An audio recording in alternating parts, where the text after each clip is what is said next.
Oh, yeah, I can futz with that.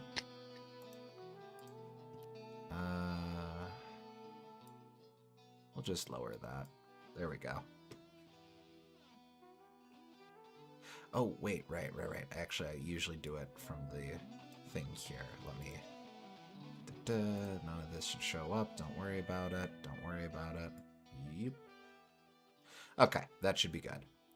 And on that note, hello and welcome back to our live stream of the Kirby and Smash Bros. Games. Yes, but you repeat yourself. Indeed. Let's see. Over the last 2 streams, we have ranked most of the Kirby series. Our first stream, we started from the beginning and ran through... right before Smash Bros. Brawl. Yeah. You'd think I would remember what game that was. Squeak Squad? That was Squeak's. Yeah, Squeak Squad was the last one we did. Okay. And then last week we started with Brawl and ran through Planet Robobobobot. Mm-hmm. So at this point in time, we've got about 12 or so games left. Only one of them is a Smash Bros. Game, so only one of those should take us an hour to talk through. We'll try not to make this take super long, but this should, unless something comes up, this should probably be our last time talking about... For all my kvetching about Smash Bros, there is endless stuff to talk about with it. Always a fun series to think about when it is fun to think about. Yeah. Which sounds like a tautology, but you know what I mean. It's a game that is very all-encompassing of thoughts, for better or worse. It's tune up a little bit. I guess Pretty for much. better and worse. Because sometimes you're wanting to get obsessed with something, and sometimes it consumes your life. Pretty much, yeah. I guess we're just going through my playlist in order. That's okay. We'll just get a bunch of Sonic songs one after another. So yeah. So if you'll remember last time, Gooms, you had suggested that I take the opportunity to give some names to our tiers since they were mostly S through F or whatever. Yes. You suggested that I take the time to spice things up. I sort of forgot to do so until about 30 minutes ago. I started putting stuff together, but didn't really come up with anything that I was super satisfied with by the time you were ready to begin. So I'm afraid we're stuck with some mediocre stuff here. Also, this might be old news at this point, but I see Gooms has a functioning mic again. Indeed, Gooms, yes, I bought a new one. Yes. Yes, we're all very happy. Mm-hmm. This one's nice too because it's long, so I don't have to lean over to talk into it. I can only imagine how annoying that must be. So I tried coming up with names. I don't think they're great, but here's what I got. Doop. S tier is now Self-Made Kings, the very best of the best. Adeline and Ado are still there because I thought those were funny. B tier is now Dreamland Team. A little disappointed on that. I was having fun kind of keeping with the letters, but I just went with an easy pun here. But I don't know. These are all, so far anyway, these are all very important baseline titles. Maybe not the very best, but very good for what they are. Just call it Breamland Team. Sure, okay. This is still City Trial because it's still really funny to me. Moving on below that, we now have Cool Spooks. If you'll remember, Cool Spook was the ghost in Adventure that gives you light ability. I guess Cool Spook. He was a cool guy. Yes. These are they're fine. We have critiques, but they're fine. Below that, we have Dark Meta Knight's doobies. Again, you can tell this was first draft. These are the ones that were like, How about Dark Meta Knight's dubious defeats? Okay, sure. I was going for a weed joke, but I like that better. No, yeah, It would be dubious. Below that, we have... it's dubious because it's not a complete failure. Yes. Below that, we have light ability, which is a bit redundant. Again, I was in a rush thinking of these, but the idea is that these are complete flashes in the pan. It's initially quite exciting and exhilarating to be there, but then it's done, and you're like, oh, well, that didn't really need to be a thing. They should flesh out light into a full ability. Like, it could still light up dark rooms, that's fine, but have it do a bunch of other stuff too. I could probably do something neat with it. Combine do light, and then also combine it with laser and other stuff. Well, that's sort of the thing. They have done neat things with light ability. They've just been as different things. Yeah. Kine shanking a bitch with a broken light bulb, for example. Yeah. Below light ability, we have Waddle Doo for Waddle Doom. And then we have Waddle Do Not for Mass Attack. And I didn't futz with, didn't play. Waddle Do Not. That's fun. I think that's the only one that's really inspired in any of this. I don't mind most of these. Light ability. Yeah, you need to fit in with the. I was trying to think of something F related for Kirby. Fire Lion? No, Fire Lion's fine. Oh. Fololo's Falafalis. So who's Polo La La La? Is that their cousin? In the Kirby anime, it's Fololo and Falala instead of Lolo. Oh, yeah. That's right. I forgot about that. Yeah, you kind of do, because God knows why they made that change.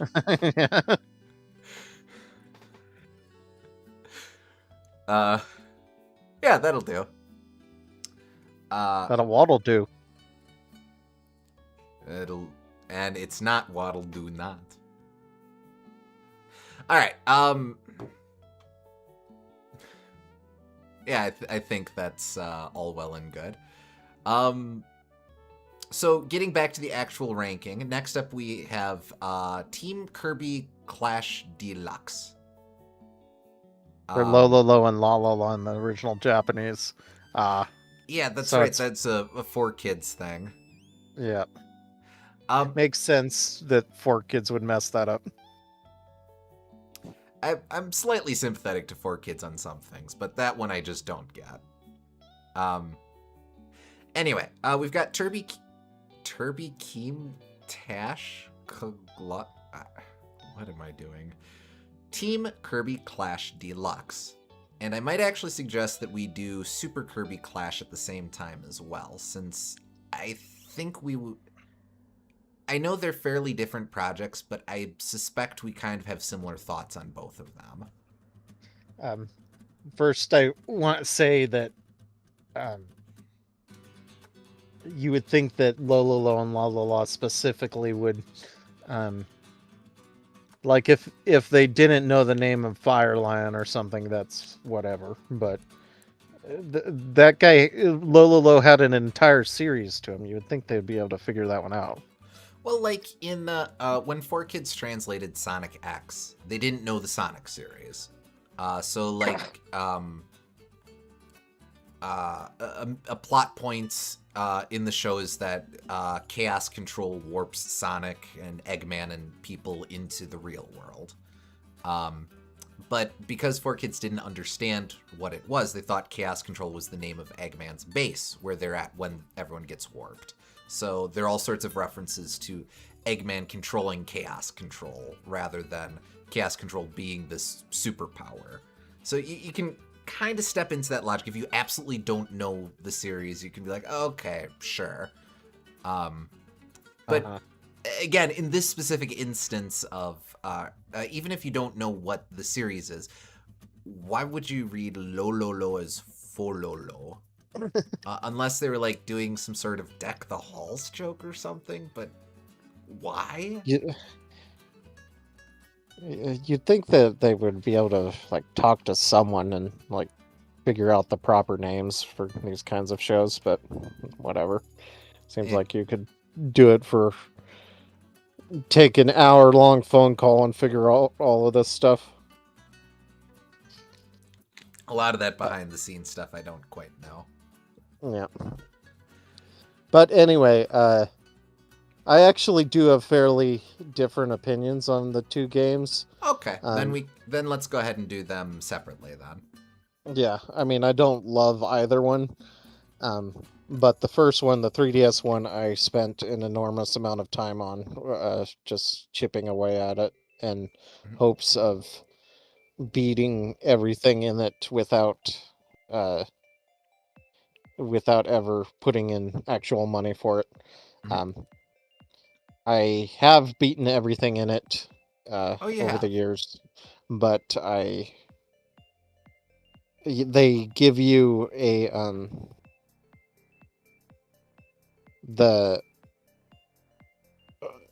you slowly collect all of the armor pieces in it, and even though I've beaten everything in it, I haven't collected all the armor, and that's how you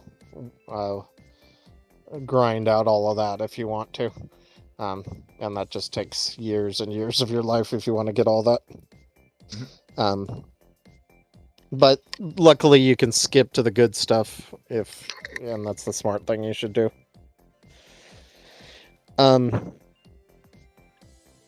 For both of them, the first one I'm a little more sympathetic towards because they're experimenting with the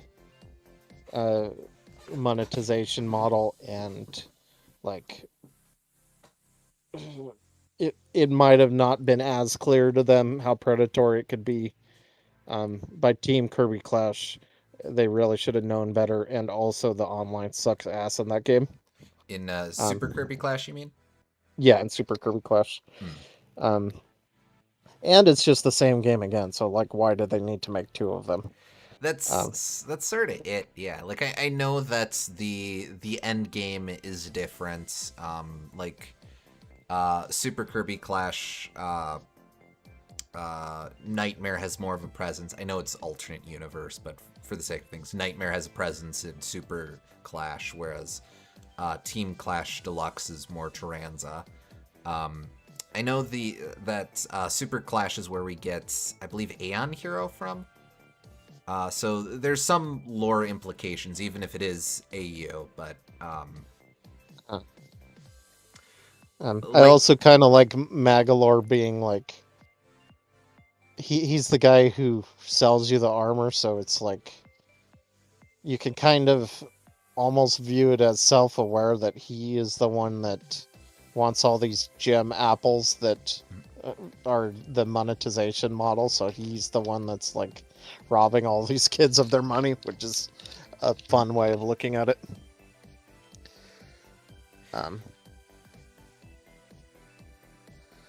Really, though, I think even if the Super Clash is improved or whatever, I don't want to play it because I've already sunk in more than enough time on Team Kirby Clash. It's sort of one of those where and we've run into this a few times with our rankings, for kids who would have grown up with the Switch generation rather than having access to a 3DS, Super Clash is probably a lot more foundational and a lot more fun, so that wouldn't exactly be a hang-up for them because they just have access to this version of it, and that's just fine. But from a series perspective, it does put it in a little bit of a wonky place of, well, we just kind of had another version of this. Yeah. So honestly, I'd probably put 3 Super years Clash. earlier or something. Yeah. For me, I'd put Super Clash in the do not, just because I have little interest in playing it. I think it's it's irresponsible of me to play it because it's grindy and not all that much fun unless you pay money, which I'm not going to do. It's probably fine if you're like need a freemium game and you promise not to actually put money in it if like you're a kid that has no money to buy new games. In that context, I can understand how it could be more appealing to someone, because even if it is what it is, it's not going to that could be enough for some people. You don't mind the online play personally? We only tried it once, but it was rough for us. That's right. I wonder if it'd be better, a little better these days, just cause cause we did try it all together, and that's right. We tried just 2 people at a time too, and it was really rough. That too. I think as a thought exercise, I didn't do sub games for this tier list. That might be an interesting conversation, but I think that's a lot trickier to kind of balance whole games versus sub games or what have you. But as a thought exercise, if this was a ranking specifically of Team Kirby Clash as it appears in Planet Robobot, where would you put that? It's a completely different game. Unlike the other sub games, that one's more built around actual leveling and balance around things. Team Kirby Clash, even though it seems the same on the surface, the meta progression is really different in it. Okay. And it devolves sort of into holding down the charge shot with the time wizard or whatever, and the beam mage, and freezing time over and over and over again, because that is the best way to get free to kill the bosses faster, because the time doesn't count down when they're frozen in time, and you get a bunch of free hits in. The only thing is the beam mage doesn't do as good of damage, so the ideal thing is to have like 2 beam mages constantly doing that shot over and over again, and then have like sword or hammer as the other 2 for DPS. And that's the best way to fight every boss in the game.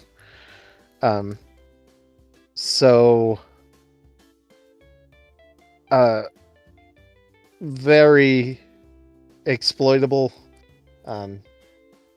Once you figure that out, not a lot of depth to it, but kind of a mindless, I can chip away at this for a couple minutes, it's whatever.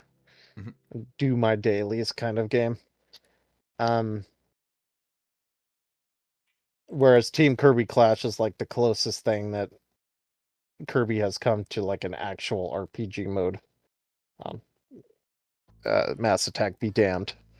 Well, in Mass Attack, it's kind of gimmicky. It's cute, but it's not the same.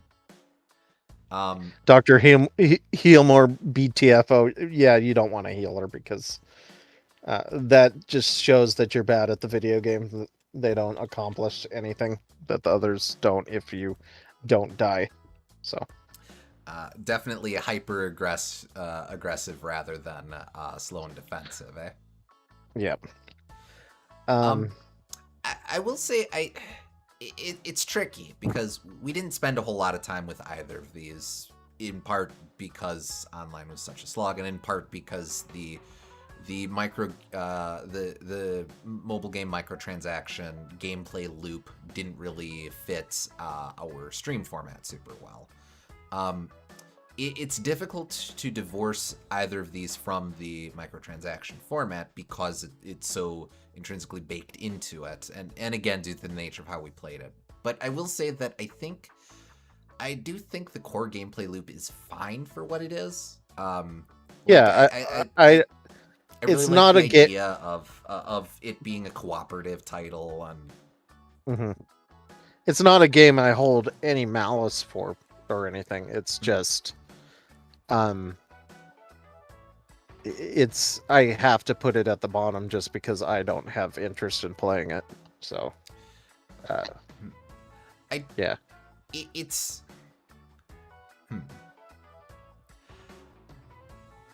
I can respect that, but I think my take on that, my take is more a cautionary tale on the bottom of do not engage. I don't know that I can hold that sentiment for really anything else on this list, honestly.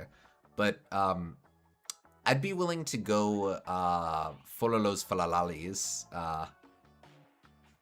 Sure. Falafalis. I'm okay with that. I actually do like Falalalis. Yeah. I guess. I guess I might put it above Canvas Curse just because, like, I would have fun fighting the bosses and Kirby, Super Kirby Clash. Like, that's not the issue. Whereas if I were to revisit Kirby Canvas Curse or Kirby Star Stacker, I would feel kind of frustrated at the whole experience, either because it's nothing or because it's suffering. Well, that's sort of it, yeah. With Smash for Wii U and Squeak Squad, they're fine. They're just very nothing. I personally also think Star Stacker is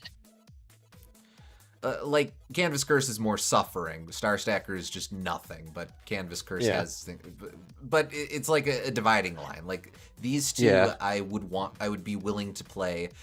These two I would be willing to play only under extremely specific circumstances. So in that case, I think Super Clash splits the difference there. It's a little weird because I think I would be more willing to return to Canvas Curse or Star Stacker, but I would return for reasons that wouldn't be enjoyment of the game, so I don't know if I can really count that. With Super Clash, it'd be you felt like you had a job. With these, it's no, really, you have a job, and it is somehow involves playing these games. Exactly. Like, I don't know, for a video or something. Yeah. Okay. As for Team Kirby Clash Deluxe, where would you put that? Are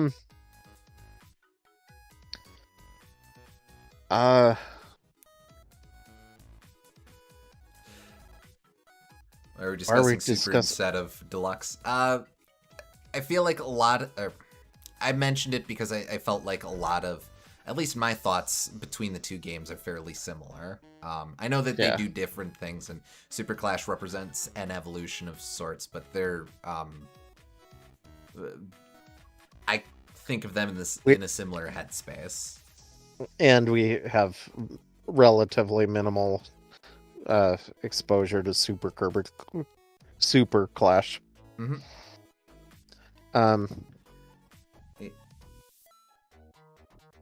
Oh yeah, sorry about the back and forth with the time.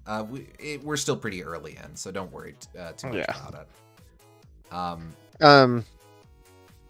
As for Team Kirby Clash, I don't know. Weirdly, I think it goes right above it, even though I do have distinctly different opinions on the games.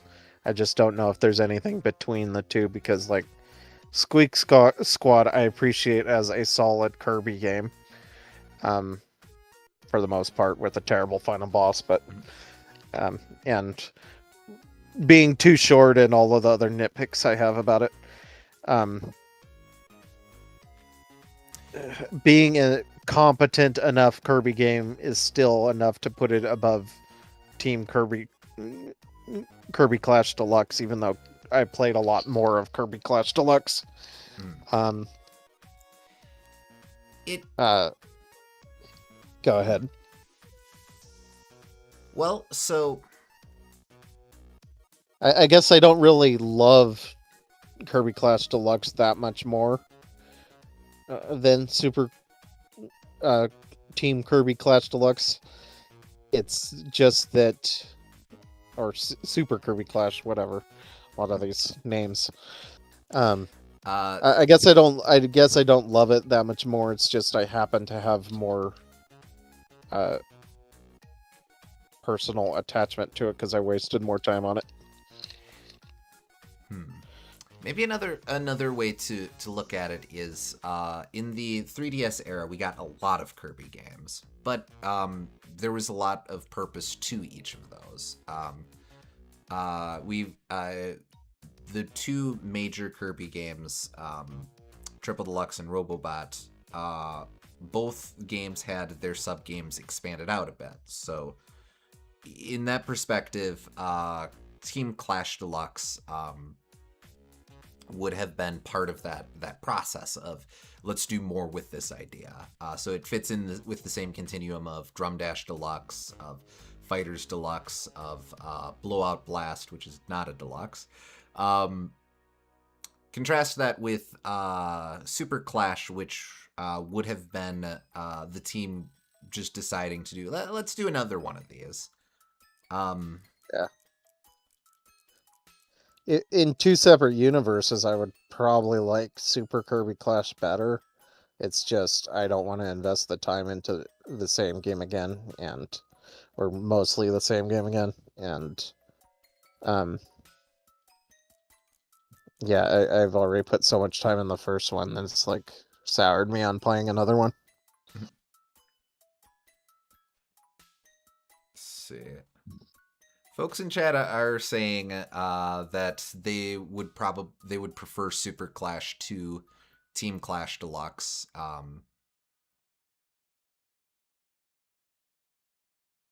Elemental mid-bosses were really neat shakeups on the existing mid-bosses, and Super Clash still has the other unique variants of existing fights that were in Team Clash Deluxe. So a reference to the soundtrack of Super Clash being pretty kick-ass.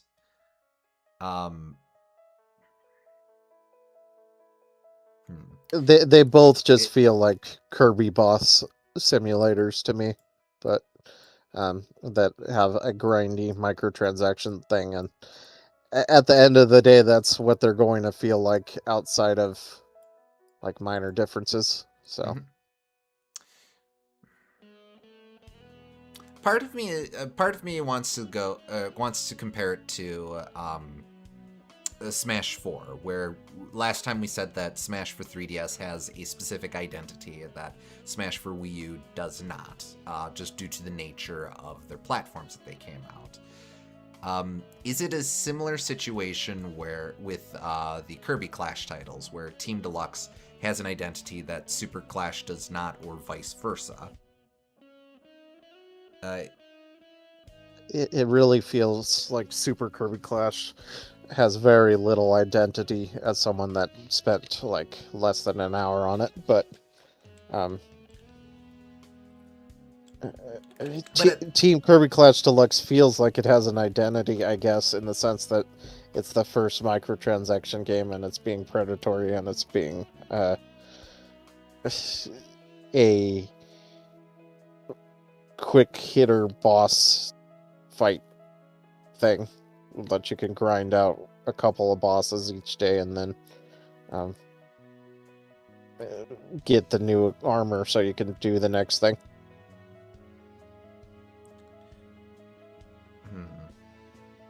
I don't disagree with that, or I can't disagree with that. At the same time, I do like fighting Kirby bosses. So on paper, again, that's an appealing idea to me. It just Yeah, but I think it kind of flattens the bosses though, because it becomes more about stats and like I said, you can freeze them in time, and that becomes the blatantly best strategy for every boss in the game, at least in the first game. Sure. So I don't know. If you want to get the platinum medals and stuff, you have to do that. I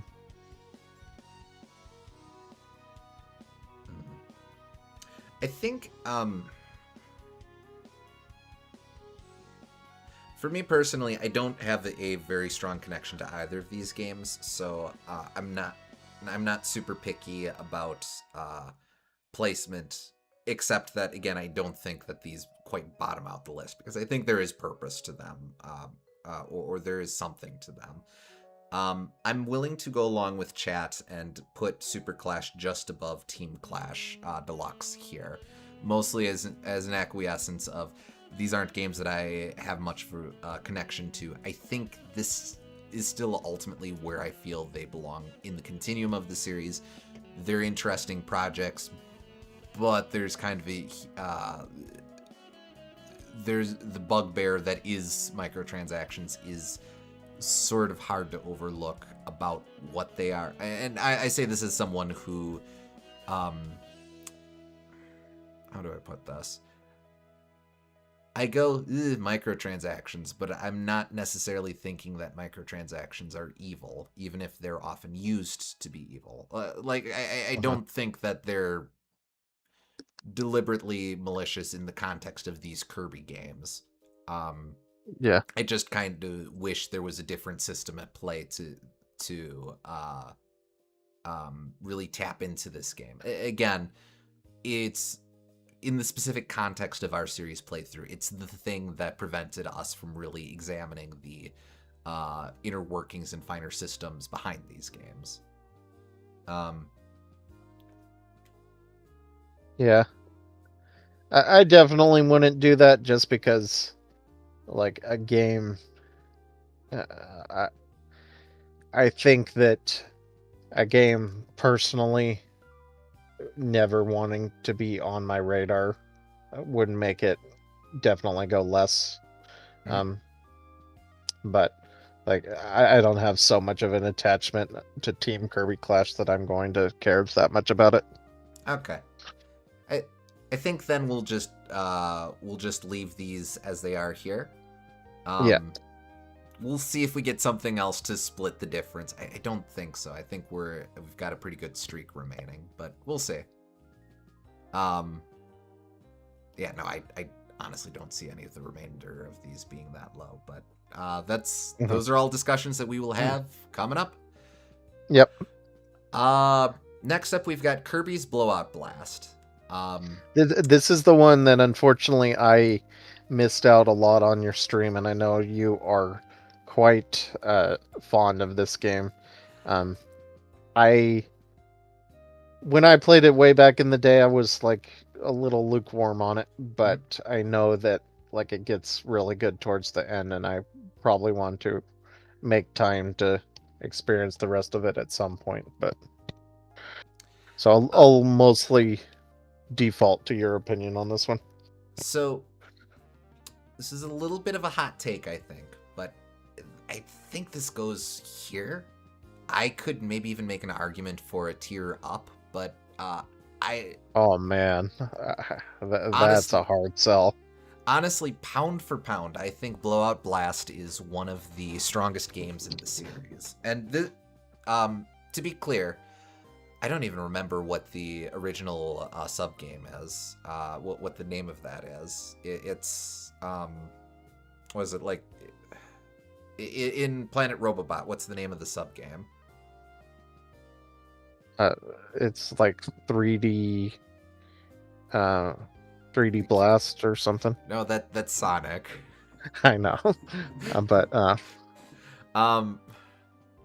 well, 3D Rumble. 3D Rumble, that's it. But the fact that I couldn't remember that name is very much indicates my thoughts on it. 3D Rumble is entirely just it's okay, and they brought back Masher though. Uh-huh. Blow Up Blast kicks ass. It is quite possibly my favorite take on Dreamland itself.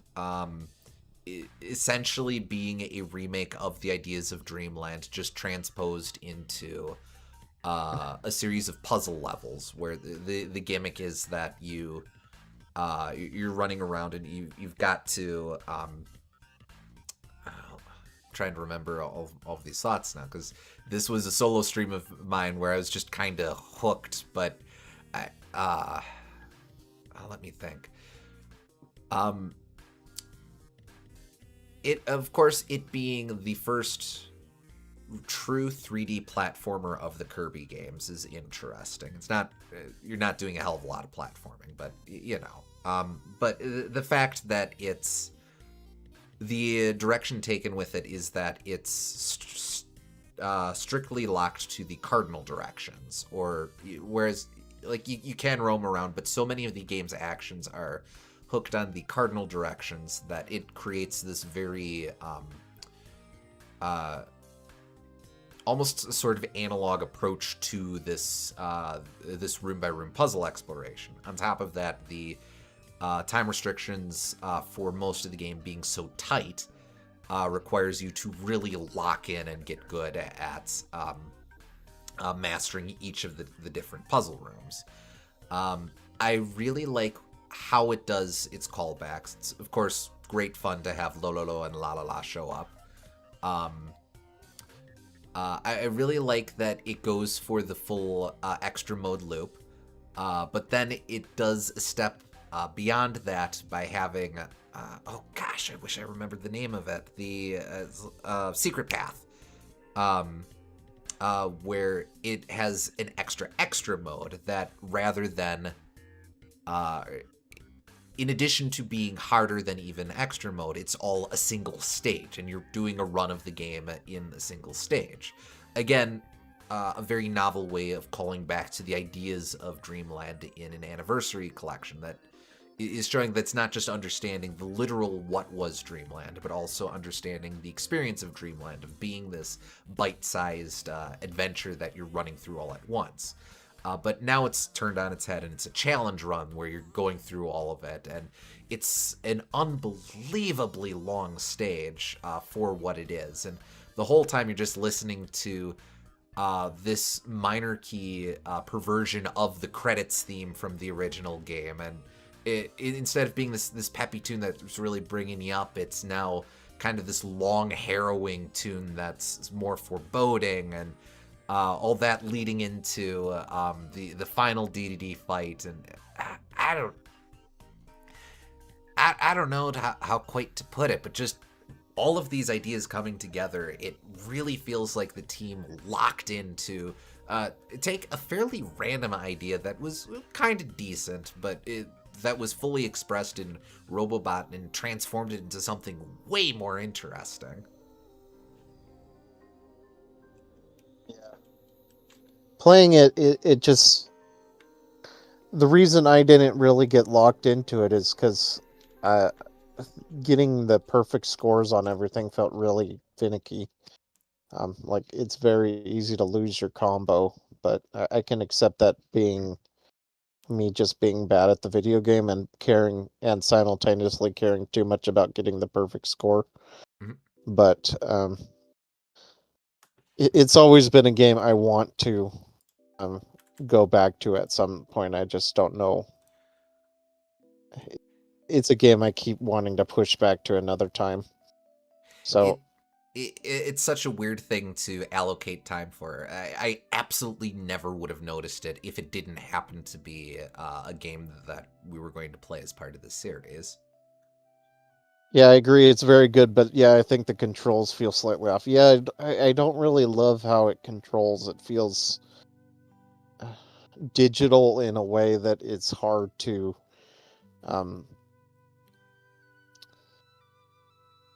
like it feels like Kirby moves digitally, but all the enemies don't. So you can't move around uh, as fluidly as you would want to. I guess something along those lines. See, you say that, but in practice, I find it's a lot like Drum Dash, where it's a puzzle that you have to clue into, and once you get the sense of it, a lot of the game very naturally sets itself up for perfect shots or combos or and such. Yeah. Um, The issue just with me is like um you have to get it right that first time, and if you fall off sequence, then it gets really bad, and uh, it falls apart really quickly. And it's not like it has the music like Drum Dash in order to put you on sequence again. And it's like if it were a rhythm game, it might sway me over a little more. hmm. Um, but it's so precise with its movements and yet so digital with its controls that it does it's hard for me to get into. Like I love Star Tropics, for example, and I suppose it kind of controls along the lines of Star Tropics, but Hmm. Star Tropics isn't as picky with like doing all of the movements right the first time. You can mess up and then recenter yourself and then try another stab at it again. Um, Maybe if Star Tropics required like perfect long 2-minute sequences through each level, I'd be a lot more down on it. But um, and that's kind of how I feel when I'm playing the game a little bit. Hmm. It might be that since I did play it on through emulation, I would have been doing I believe I would have been doing D-pad arrow buttons for movements, which which would have forced me to do to lock into the 8 cardinal directions, which again I think the game is designed for. I guess I don't actually know if on console you're working with the circle pad, so I don't know if Kirby locks in as much playing it like that. But having a control scheme that forces you to lock into that really complements it. Maybe that's the deciding factor. Yeah, damage control and blow up blast basically doesn't exist. That's kind of how I feel. Um, with with Drum Dash Deluxe, I feel like that's more forgivable just because this is a rhythm game, and the fact that it as a rhythm game has any damage control whatsoever is remarkable for the genre, because usually they have no damage control whatsoever. It's inherent to the genre that you have to keep moving forward. Mm-hmm. So I'm not as harsh on that kind of thing. But when it's like a long platforming sequence, needing to get that perfect, um, I don't know, it kind of, the controls feel a little too, um, well, the options you have available to you as a player feel like they aren't restricted enough. They're restricted like in how they feel, but they're not restricted in the amount of options you have as a player. And I think rhythm games work really well because you're so restricted in what you can do. So it becomes a lot more reasonable um, to expect the player to remember all of these movements. Mm-hmm. Um,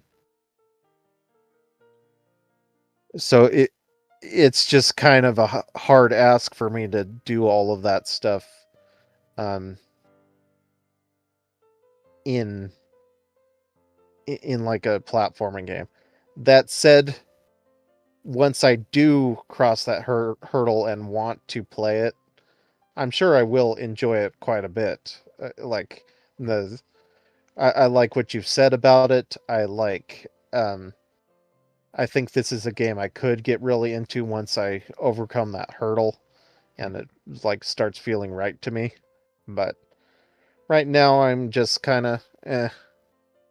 So I would definitely put it at the bottom of 8.0 tier. Um, but I would compromise it in the middle if you want to do that. Hmm. Hmm. I think I'm okay compromising in the middle. Um, Yeah.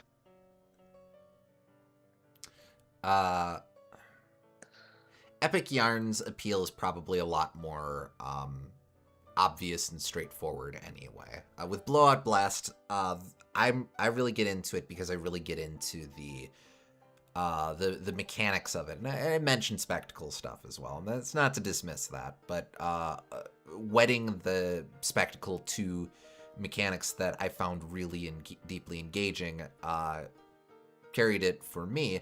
But at the same time, I fully acknowledge, or I fully recognize, that Blowout Blast is a very particular thing for someone to get into. Contrast with Epic Yarn, where its appeal is immediately obvious, but there's also that really neat mechanical core to it. Uh-huh. And it's got a lot of ideas that it's doing there, in addition to the very, very neat and very charming set dressing. So I'm happy with that placement. Yep. Oh yeah, and the amiibo functionality, where if you scan an amiibo figure, you get a little a special remix. Obviously, we weren't able to mess with that, but I appreciate that exists. Yeah, I don't need to belabor that, so let's go ahead and move on. Mhm. Kirby Battle Royale, rounding out our 3DS era, just for a place to put it. This was admittedly a very nothing game.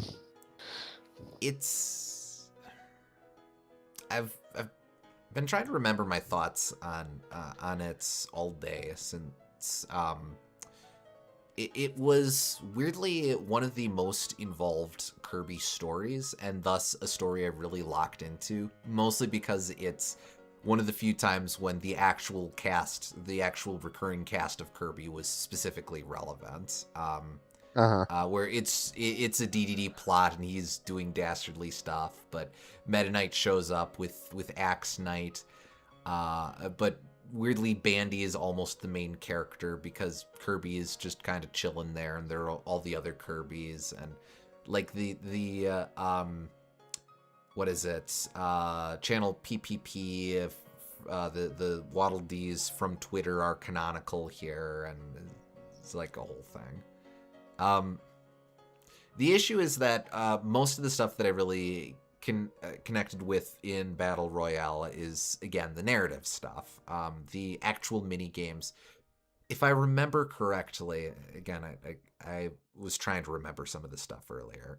If I remember correctly, the issue we ran into is that most of the mini games just kind of are. There's like one or two Yeah. that I think were like, this is okay. But apart from that, it's just kind of, oh. Yeah. And there's only like 10 mini games, so like I don't know, this was technically a full game release. It had a physical release and everything, and it Mm-hmm. very much does not feel like that. It like to be fair, when I was a kid I played all kinds of crappy Mario parties too that didn't deserve my $40. But it kind of feels along the lines of like the lower end Mario parties rather than like a full complete experience. Mm-hmm. And I don't know. But it's like a a lower end Mario Party without the promise that someday you will get round up some friends to play Mario Party with you. So it doesn't even have that going for it. Honestly, I'd compare Battle Royale more to Crash Bash than Mario Party, of it mostly just being a minigame compilation. Now, it's not as terrible as Crash Bash, but it also isn't really. I don't think it really reaches for much mechanically besides just being okay minigames. Yeah. With the Yeah, I haven't exception played as Crash Bash, but I guess that's more accurate. uh, hopefully you'll never have to. Um, Vanilla in chat mentioned, I think DDD Destroyer Z makes this at least not bottom tier. The final boss, I will absolutely grant, is a lot of fun. That and like one or two of the mini games, I think are pretty good. So yeah, this doesn't bottom out the list at all. It's If they revive Kirby, I mean, if they revive Crash Bandicoot again, are you going to get the Crash Bash remake just so you can be the authority on all things Crash Bash, even though you are not fond of the game at all? I absolutely would. If nothing else, I have to see if they do something about the motherfucking colorblindness troubles. And that goddamn second to last thing that completely walled me because if I can't tell the fucking difference between yellow and green.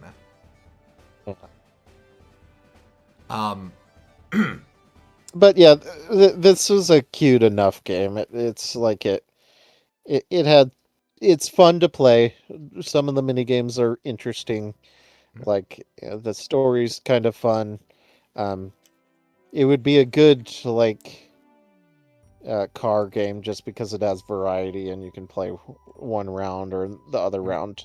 Similar to like a lower end Mario Party, like I was saying, like an island tour or something along those lines. It, it it also has to be said, Battle Royale is the game that gave us fully viable sleep moveset. Yes. I can't hate that. But it isn't. It weirdly is not the game that gave us Battle Royale. No.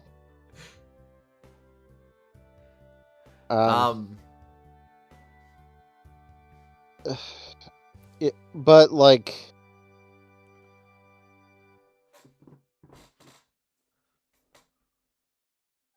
I don't know. It's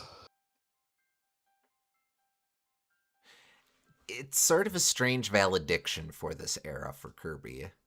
Like technically, it's not the last 3DS title because we would have extremely epic yarn or whatever a couple years later, but it's the last fully original title released on a console that had a massive hot streak of Kirby releases. So it you can compare it to like Tilt and Tumble or Star Stacker, I guess. In terms of it being an end of an era title. And from that perspective, it's a little strange, but it is, I think SG mentioned earlier, it's kind of neat that this late in the series, they could just have a fairly back to basics sort of title in terms of what it wants its scope to be. Yeah. And I think there's room for that as well. Part of me wants to put it like below Star Stacker, even though that isn't fair, just because I feel like Battle Royale feels like a game that anyone could make. It's like it's a game that a kid could come up with the concept of, and not really in a good way. It feels like a Lemmy's Land fun. I mean, not fun fiction, but like. What were the games? I think they were drawing board submissions. That was drawing board submissions. Yes, it's very paint by numbers, and like the mini games aren't like particularly inspired or anything, and the game as a whole is like it's fine, but it's not going to surprise you in any way. That said, like it's competent throughout the whole thing, so I think that's a little harsh. It's Mhm.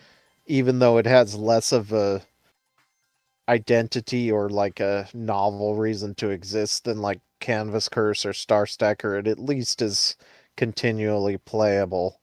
So I would probably put it at least above the Kirby clashes, I think. Hmm. Uh, before I give my thoughts, that comparison just kind of sent me back 25 years. Yeah. So indulge me on this one. Um, as a kid, I had a lot of most of what I had access to were licensed computer games. A lot of Disney stuff, some Nickelodeon stuff, so on and so forth. One of the games we had was this minigame compilation for um, the Wild Thornberries. I think it was tied to like the movie or something like that, and it was extremely basic. It was literally just they took the story of the Wild Thornberries movie and turned it into a collection of mini games where, oh, you're doing this now, you're doing this, and it was such a to what you said, an extremely basic sort of approach that uh, the specific license almost doesn't matter to the actual gameplay of what you're doing. But Uh-huh. I liked that game enough that I used to envision a Pokemon kind of thing of and just coming up with different scenarios of, oh no, you're running from Ursaring who's chasing you and you have to dodge stuff as you're going through, and in other words, like what Pokemon Stadium has, except I hadn't played much of Stadium at the time, so I didn't know that was a thing. Um, this is all a way to say you are absolutely right. This is absolutely the sort of thing that I would have come up with as a kid if I was that age. And to be honest, that makes me a bit fonder of it. I don't quite think it bottoms out the list, or even I don't think it even belongs in F tier there. I think it's the I think the story is of merit. Again, it's a very simple story. It's just DDD inexplicably has a photocopier and is just photocopying curves. But that's cute. That's fun. And Meta Knight having a presence, that's fun and stuff. But also, for as simple as it is, to as folks are saying in chat, would Kid You envision the Apple Juice song? I'm blanking on what that is. I'm sorry. Um, as folks in But chat are saying that's that the thing though, there's. it's like I see what you mean in that it can be charming in like a Charlie Brown Christmas sort of way where it is humble and homegrown and all of this nonsense, but also like it doesn't feel that way for me. It feels more um like you're Hmm? like after you read this uh Lemmy's Land submission, you completely forget everything that was in it. And just because it was so bereft of original content. Um, and it was fine reading through it, I guess, but it was like everything in there is so paint by numbers and what you would have expected a project like this to be that nothing sticks in your mind at all. And it's like, did I even play this game? It almost feels like I didn't. Um.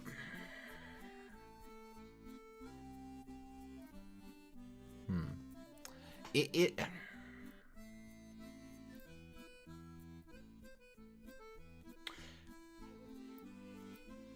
I.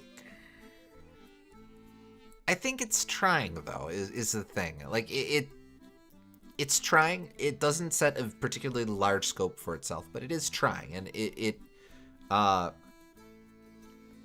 it has some ideas that it's going for, and like folks in chat mentioned that they kind of added functionality to each of the abilities by having multiple attack options and such. And that's not nothing. That's something, especially given the that you're not doing the basic loop of a Kirby thing. So it's fine to. It's kind of a throwback title if you think about it in the continuum of something like Dreamland 2. It's trying for that sort of thing. Now that this era of the series, that's not setting a particularly large scope for it, and I still don't think that that's much, but I also think that it's fine. It's not an especially sexy game in the continuity of things, but it's fine. It's cute. I definitely getting burned out, but to me, much lower than this is like, why did you even do this? More nuance of that, but you know. Whereas our Dark Meta Knights tier is kind of okay. This is fine. I don't know. I don't know about this, but it's fine. Well, compare to Smash for Wii U, because that has like crazy orders and master orders that you like, and like it has the new characters that you like, and it is a competent Smash game and all of those things. Does Kirby Battle Royale have enough that you remember and sticks out in your mind to compete with that?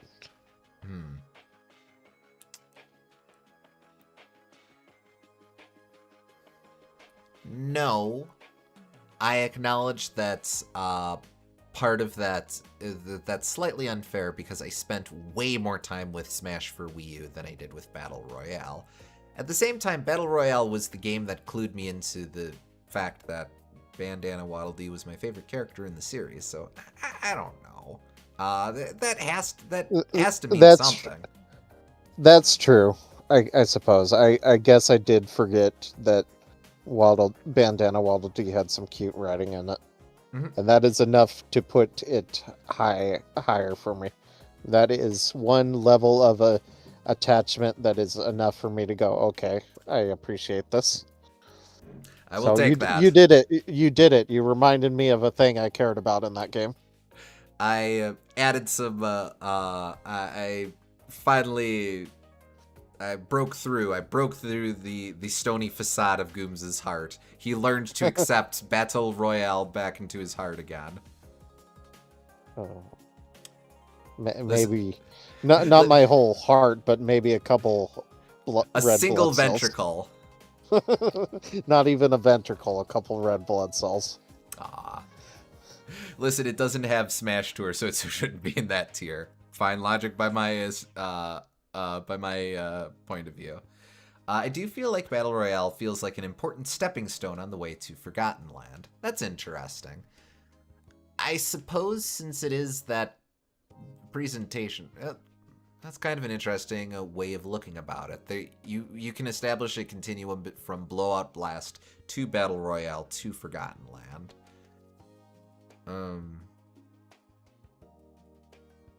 I mean, I do kind of feel like Battle Royale is a, oh right, this was here too sort of thing in that continuum, but it's an interesting consideration. Yeah, it is kind of Mass Attack in that sense that it's a little bonus extra game, but at least this one is consistently playable on like Mass Attack. So there you go. Hey, well, it's going all right. We are about to conclude our thoughts on Kirby Battle Royale and move on to the next game. So concludes our thoughts on Kirby Battle Royale. Let's move on to the next game. Indeed. This is a big one. Kirby Star Allies. Boom. Okay. Again, just a place to put it while we talk about it.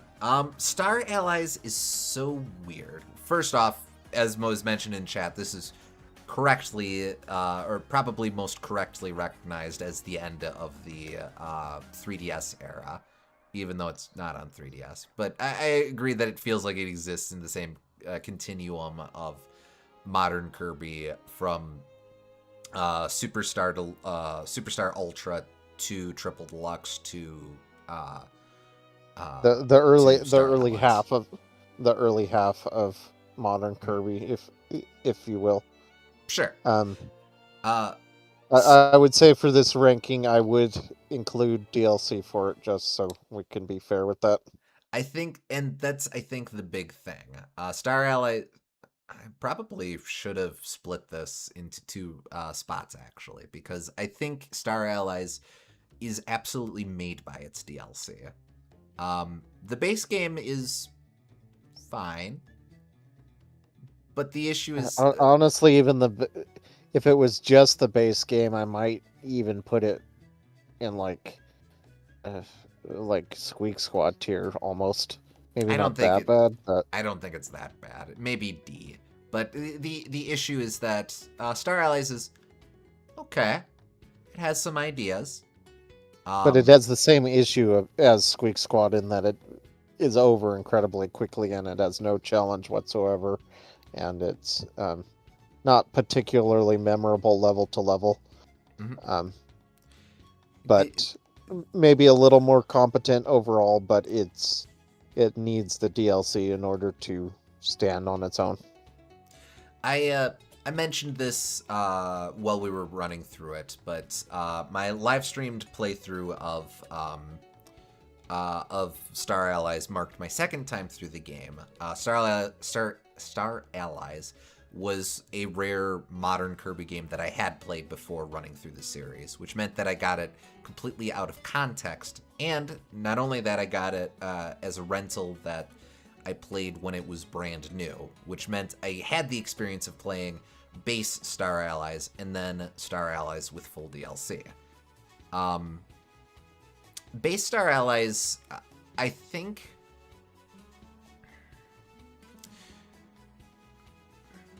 Base Star Allies, I don't think communicates why it's a special game.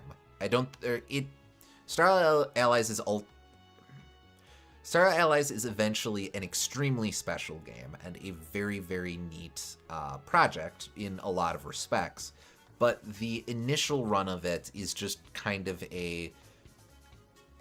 It's trying for the superstar thing, which is fine. In some ways, it's finally a realization of the GameCube Kirby title, which is neat. But it's just kind of nothing. Like, Void Termina is neat. That it's a death cult is neat. Kirby just feels like it's so carried by its boss fights, and when the boss fights are over in like 10 seconds, if you're playing with the full CPU party, it's like, well, there's not a lot of game left for me. I'm just ambling through the levels, watching the computer play the game for me, including on the boss fights, which were always a standout. So yeah. And then you do that for 3 hours and then it's over. So it's like, wow, did I really spend $60 on this? And the thing as well is Star Allies is throwing out a lot of neat offers within that space. Pan and Khan inexplicably showing back up again and getting metallic remixes. Iron Man inexplicably becoming a boss. Friggin'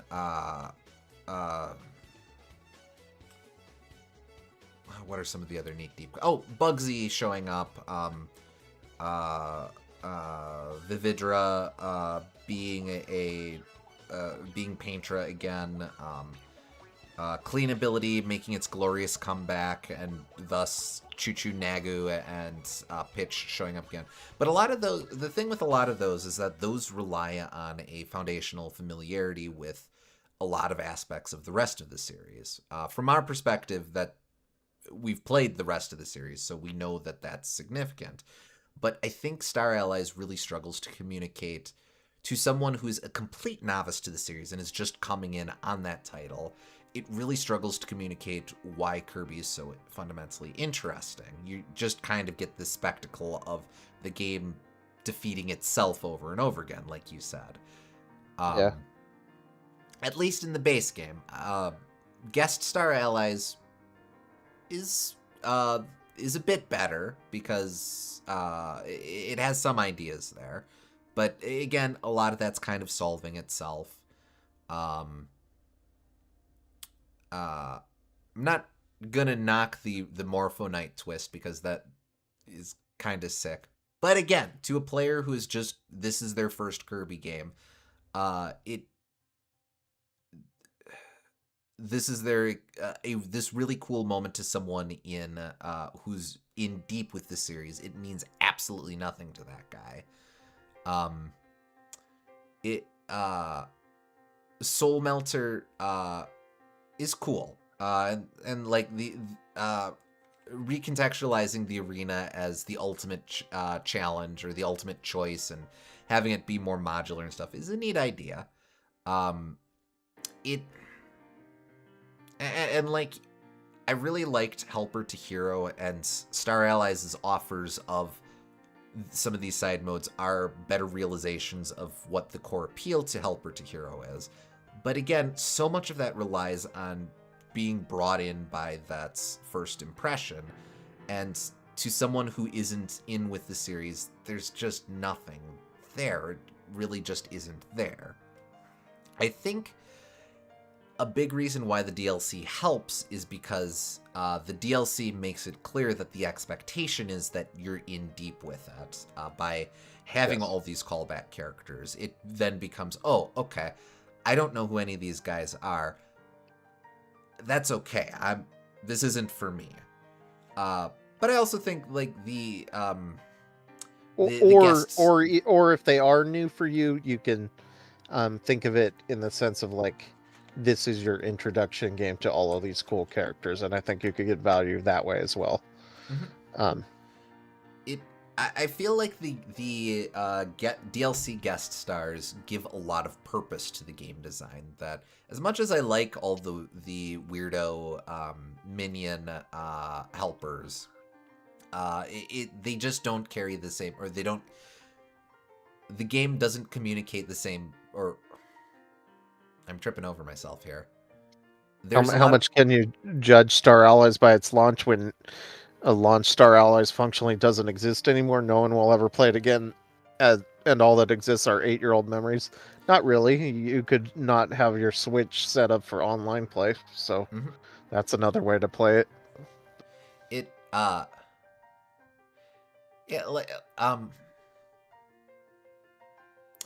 Now, strictly speaking, you could apply that logic to any game after a certain point on this list and go, well, should we judge, I don't know, Smash for Wii U based on its 1.0 well, release? that's what I'm saying. I'm not judging it for. That's why I said at the start that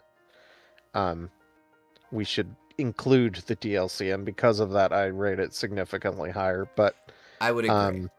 But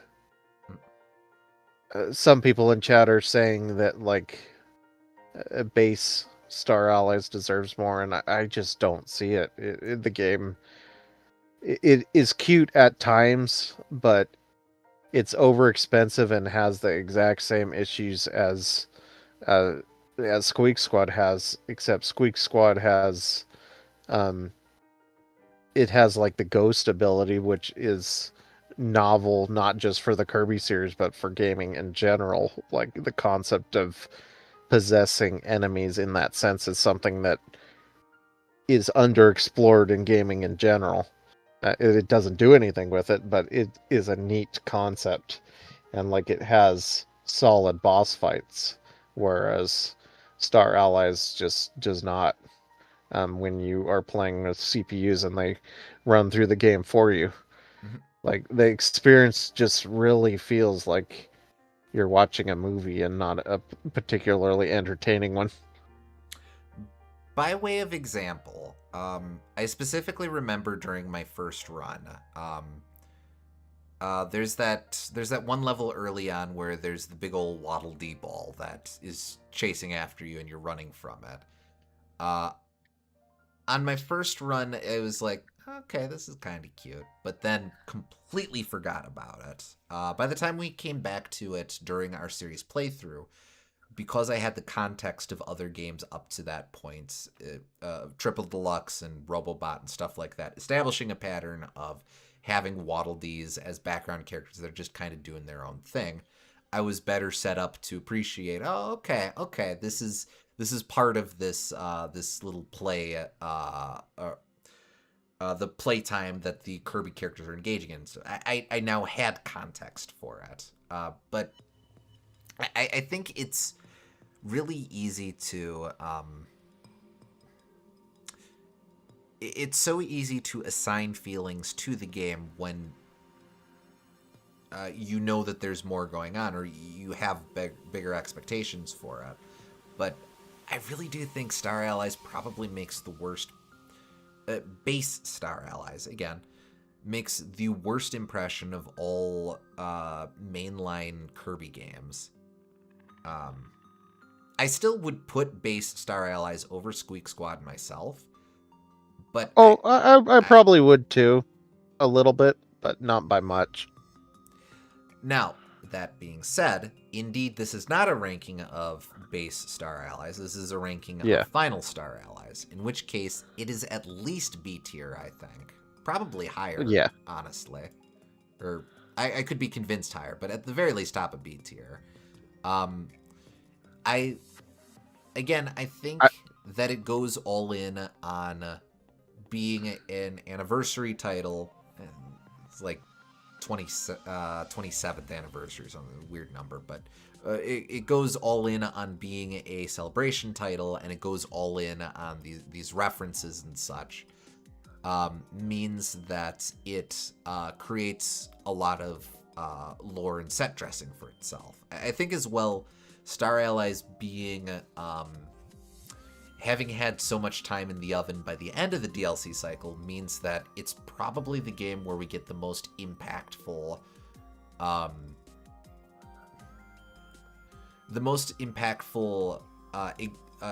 presence of Kirby lore. Like maybe the lore, maybe other Kirby stories are more interesting, but because there's so much ground to cover, we really get, I feel like Star Allies is the one where we really get in and immersed on why every single one of these characters matters, and why every single one of these moments is special. I believe Star Allies is the game where we get DDD as the self-made king of Dreamland, and that being significant, or like you get finally getting to the end of the DLC cycle and having the learning who the Mage Sisters are and their relationship with I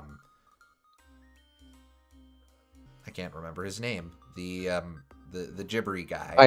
Highness, that's right. Why couldn't I remember his name?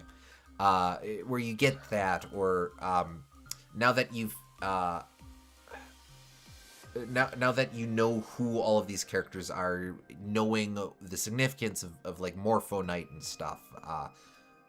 I mean, the average player still is, the person who wanders into Star Allies still isn't going to get the significance of Galactonite being obviated from reality. But I still think that revelation is neater to encounter in a fuller context of what the series is.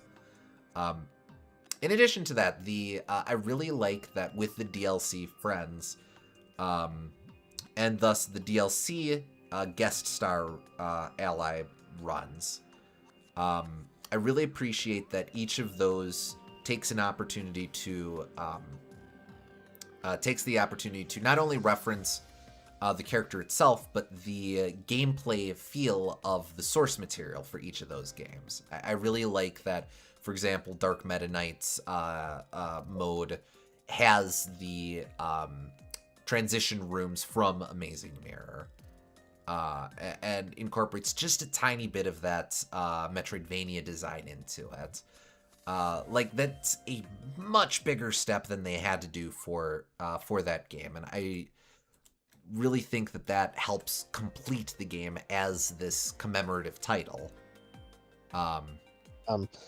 I agree, and I think that needing all of the different characters is important because it also makes the main game better too, just as a whole, because it becomes more about experimenting and doing whatever you want. And Mhm. like that's what Kirby has always been about, like since Kirby's Adventure, and it feels like a extension of what Kirby's Adventure was doing, in that you can try this ability or this ability or this ability. And yes, technically that is still in Star Allies, like in every Kirby game, Mhm. but um, because Star Allies, it was reusing most of its abilities, like every Kirby game, and it um, I don't know if it was directly reusing it, like with the same code and stuff, but in any event, they don't feel, most of the abilities don't feel all that different. Mhm. Um, so that alone is not enough to carry a Kirby game for me, beyond just being average. But the idea that you can play as all these new characters and they all have a unique moveset, it helps the game a lot, because you can just play a little bit of this character, a little bit of that character, and it becomes more about exploring the characters than appreciating the level design that you use those characters with. Mhm. And that is a fun thing to latch onto with the game for me. And also, they have their own special stages attached to them as well, so Mhm. like that's even better. Um, so that really helps. Having Soul Melter EX really helps. Like, I really enjoyed our struggles through that, and you having to S- find the right squad to take with mhm. you. I In love Soul Melter EX. Yeah, Still, I, I still don't think that Star Allies has my favorite arena or my favorite true arena or anything like that, but I do uh-huh. really like Soul Melter EX. Yeah, Even just in terms of set dressing, going from Soul Melter and thus the initial scale of Kirby going insane with the hot sauce to that extra click of Soul Melter EX and him just losing his soul. Like, yeah, boy howdy, um, that kind of gave me chills on stream. yeah, and Void as a whole is such a really cool concept that I'm glad they fleshed out from like this vague concept of something neat into like, oh, I see what they're doing. This is very cool. Mhm. Um, but yeah, I think the game needed stuff to play with, and the DLC gave it stuff to play with. It feels like everything is purposeful in that game, instead of just like having this loose skeleton.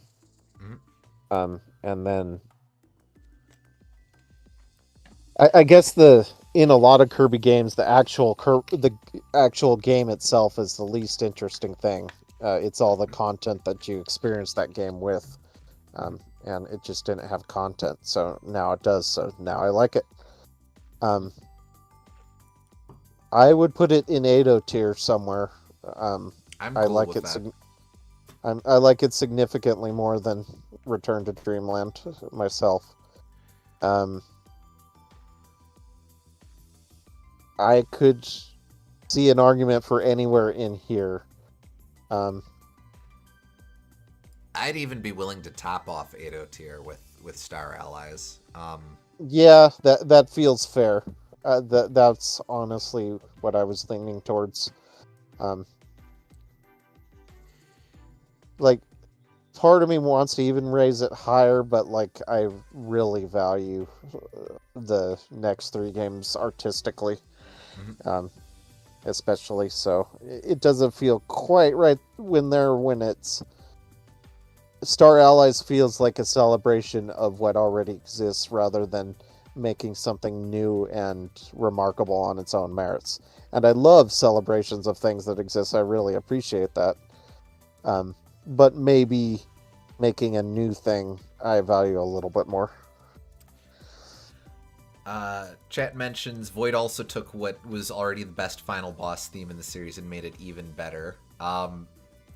I respect the ever-loving hell out of Kirby Star Allies' final boss having a 5-part orchestral, a 5-movement orchestral suite. Like that's getting into friggin' dancing mad territory of people don't compose music for video games like that. Uh-huh.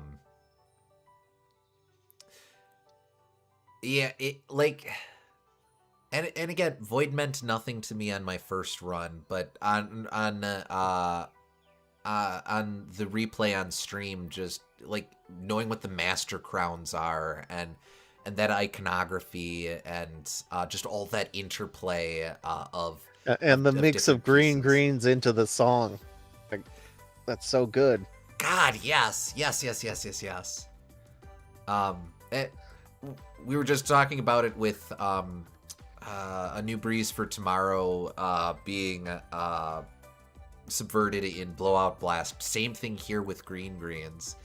And on the subject of Green Greens, as was mentioned before, the game has the best use of HD Rumble. Hard to argue with that, yeah. Plus plus it has fully playable Bandana Waddle Dee, and like it might be my favorite ability suite in the game, in the series. Like I think maybe I prefer Poison Kirby, but right after that, just Bandy feels so good to control, and you just have so many options for different characters and different weird ability combinations and such that there's a lot of things to glom onto in Star Allies from a mechanical perspective.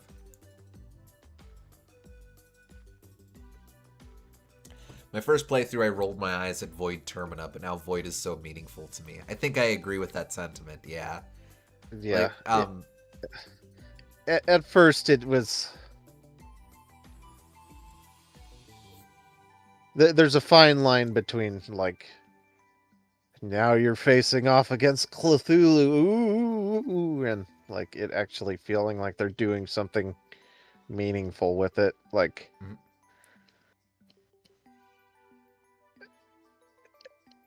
Kirby's always straddling that line of being doesn't want to be so self-serious that it becomes cheesy, and I think that tying it into themes that matter instead of just being like big and scary helped a lot.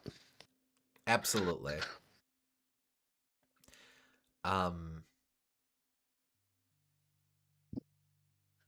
Trying to think if I guess in terms of the split between tiers, I don't think I'd put Star Allies a bit higher. I still think that it's, with just about every other title, I think is extremely approachable. Star Allies, again, I think is still a bit held back by, I don't think someone who isn't in with the series would connect with it in the same way. I think if you're a kid these days, you play Star Allies, you probably play something else, and maybe eventually you go back to Star Allies and go, oh wait, this is really cool actually. But so make another tier. Ado line. I think this is fine. Good. Yeah. And anyway, I'd have to do Addy line maybe, just so it's alphabetical. Oh yeah. It would just be. Actually, there's no way to do this alphabetically because. Yeah, there is. It would be like Adilin. Well, yeah, but that's not a combination. That's not a combination of the two. That's just a third person. Adilon. There. It's kind of a comment. What the hell are we even doing here? Out of here.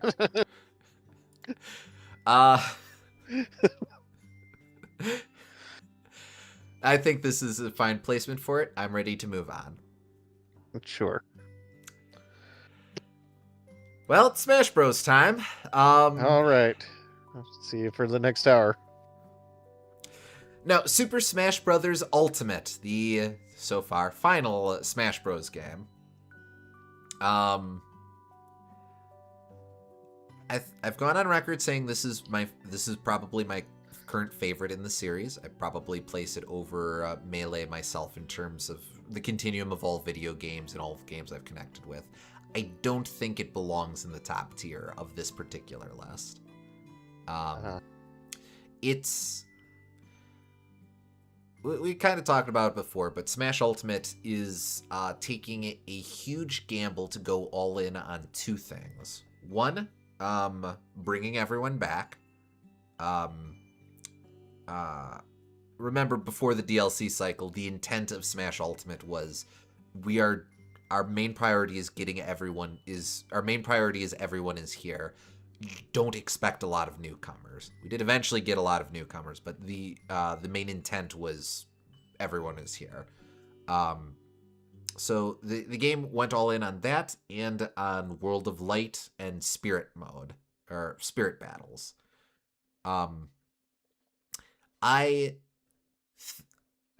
Everyone is here was a very cool moment, and to this day I still think about how cool of a reveal that was. And I also really, really like the Spirit battles as a type of... I really like looking at Spirit battles in terms of using the language of game design to communicate specific ideas about these characters and such, or everything that it's referencing. Using the language of the Smash Bros. Engine to try and reference all of these things. I think that's a really neat idea. So I am completely invested on both of those things. But if you are not invested in either of those things, the game loses a lot of traction for you, I think. And that makes it a lot harder of a sell in general for placement within this type of thing. We just got done talking about Star Allies as a game where if you're not there for it, it suffers considerably. Smash Ultimate, I think, is a similar case. It's interesting for me because I think I am mostly there for it. Like I really do. That is what drives the game for me. Like the boss fights are incredible. The music tracks are incredible. The characters, for the most part, are represented really well and feel like the characters. Like building up to release, it was a ton of fun to talk about. The stages are great and diverse. It has almost all of the content throughout the series. World of Light, through all of its flaws, the Spirit battles are fun, and the special stage parts of the map where, like, it was referencing specific areas, like when it recreated the world map in Donkey Kong Country, or it had like the puzzle area in Hyrule or in the Castlevania castle, are all really cool. Just having the Street Fighter world tournaments is really cool. Boss fights are generally well done. Like I said, like there's that surprise moment where you face off against, where you become Master Hand, which is always, people have been wanting to do that for years, and that felt very awesome at the time. Especially as something, again, Smash Ultimate was designed to be the ultimate, the final Smash Bros. That was a very sweet send-off moment of, yes, give us this.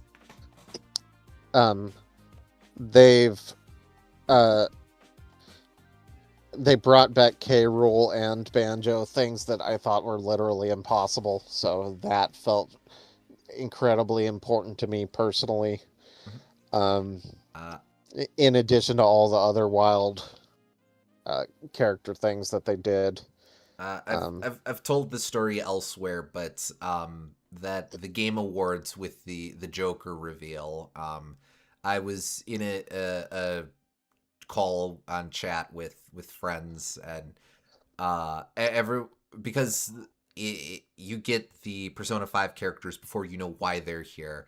Uh, the rest of my friends are just kind of going, "Oh, what's this? Here goes the cycle of milking a Persona 5 for a bajillion spin-offs." But the moment I saw that, what is it? Not actual gameplay tag at the bottom, I was like, Smash Bros.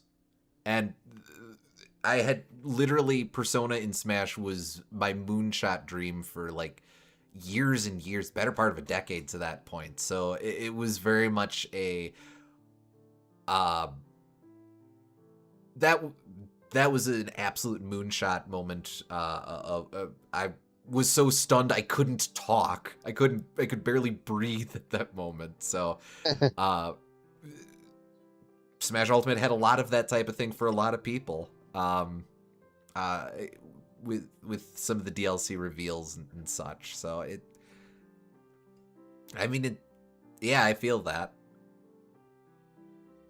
The negative about this game, though, is that this is the Smash game that made me realize that I think that I just inherently don't like Smash Bros. At a high level in its modern incarnation at all. I feel it gets overly convoluted in learning how to SDI things and how to like you need to memorize entire charts of damage percentages just so that your combos will work correctly.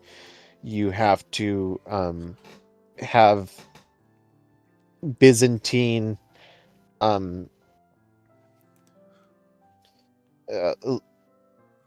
flow charts of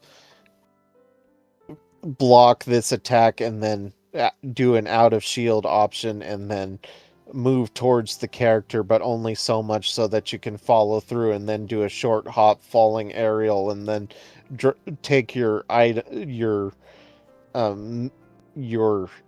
metal blade and then drop it and then footstool off of them and then hit them with the back air, and then all of this stuff is just, it doesn't flow well to me because it's very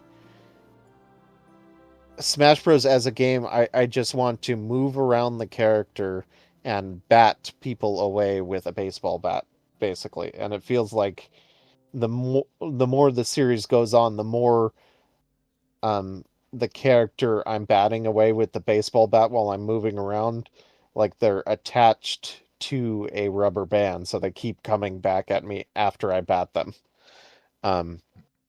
So you don't have that power, so you have to memorize these long sequences of getting these characters to even function properly, or you have to play the game very slowly and pick away at projectiles and like poke their shield, or uh, just play very safe.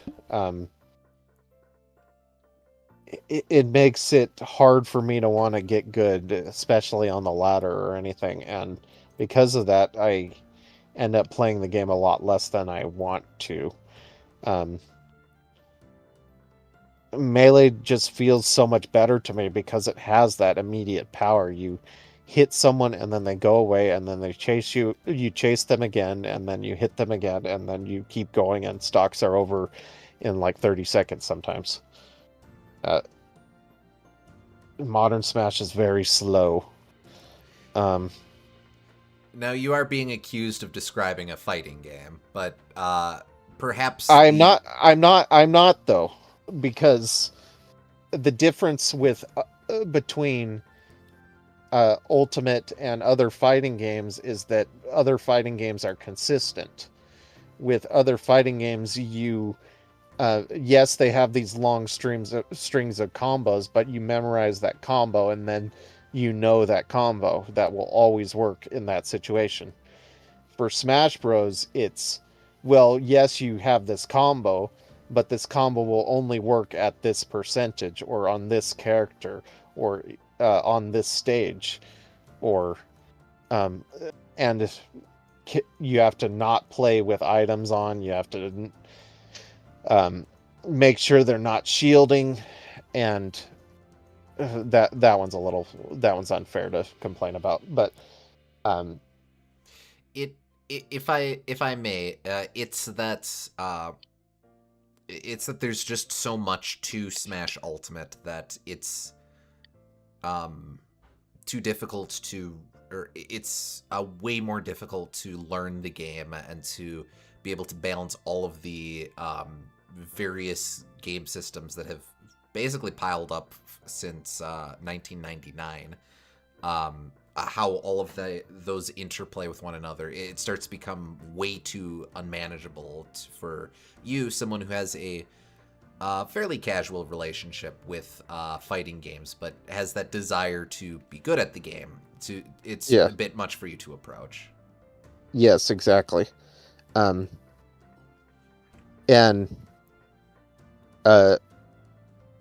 this, the chat says this game is faster than the 2 games before. Yes, and that this has made me realize that I have the same issue with Brawl and Smash 4 as well, and I definitely would rate it higher even despite that, despite these misgivings. But this one really solidified that even when they're doing this kind of gameplay in its best form, I'm just not really fond of it, but besides being wacky with friends with high items on, because that brings kill power to a game that desperately needs it. But yeah, it's not just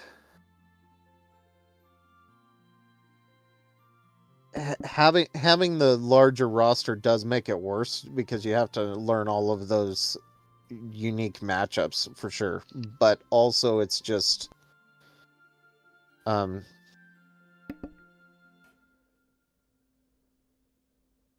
it's something that I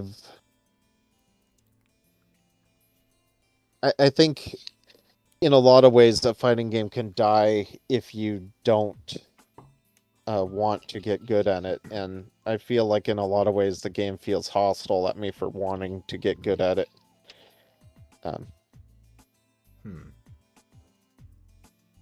So admittedly, that's not an issue I've ever had, since I've long been content just being mediocre at the game and having fun with friends. But I can respect that, I can respect that being a stumbling point. I'll say as well, from my perspective, again, I really, really, really like Smash Ultimate. I think it represents the series being backed into a corner.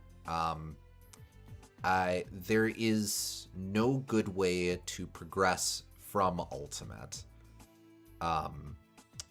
Short of, I genuinely think the best approach is to do something different. Like, I like Smash Bros, and I hope I wouldn't mind playing future Smash Bros games so I can get that experience of playing Smash Bros that I like. But I genuinely think you can't follow up, you can't do a conventional follow-up to Smash Ultimate. After everyone is here, you have to make some cuts, but that's going to be disappointing because, well, they were able to do it beforehand. You can have the gameplay, or you can try to compromise what the gameplay is between Ultimate and, say, Melee, but Smash Ultimate is already a compromise between Smash 4's gameplay and Melee, which itself was a compromise between Brawl's gameplay and Melee, and there's just so many different degrees of that. Or like, so they spent all this development time bringing these characters back, so much so that it necessitated the story mode to be so simplistic So again, what can the priorities be from here?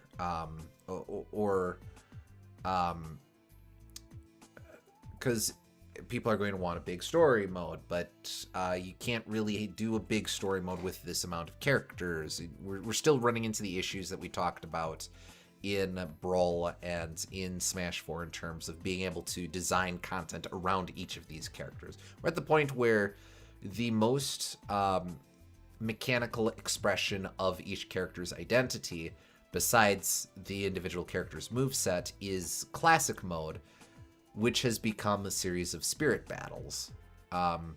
Again, if you're invested in spirit battles, that's fine. But if you're not, then I don't know. The fact that what is it? The fact that Banjo and Kazooie's classic mode is all duos isn't really going to mean anything to you. Or it's been so long, I'm trying to remember all the different classic modes. That Incineroar's classic modes are all heavyweights, or is it Bowser's that are all heavy? Well, you see the exact issue here. After a certain point, it stops even being about the characters and more starts being about generic aspects of the characters, because by necessity, the game can't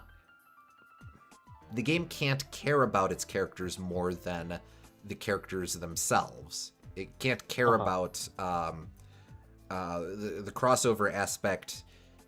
Literally the biggest crossover aspect of Smash, again, outside of the nature of the characters coexisting with one another, are .pngs of a board game world. Yeah.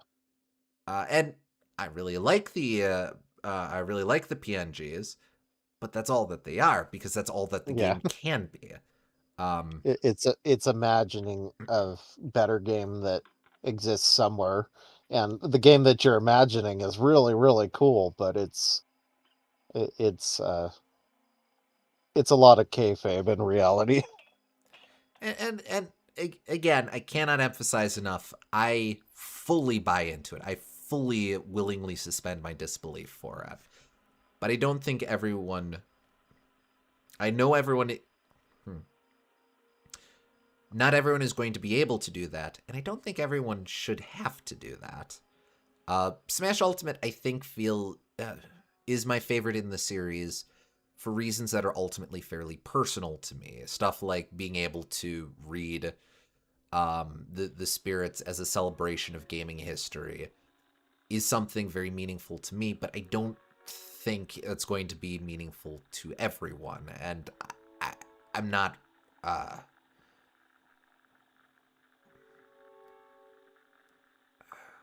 When did Superstar do kayfabe?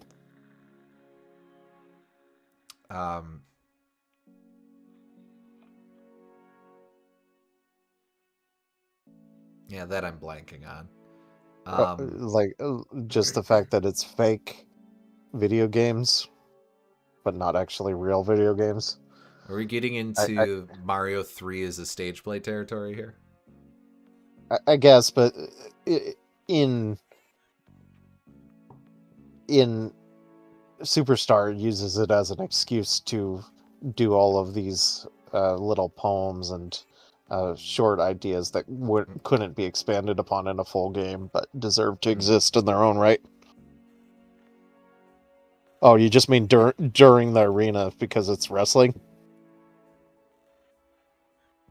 Talked about it, why Smash... Oh, Meta Nightmare, right. Okay, sorry. Yeah. Yeah. That's right.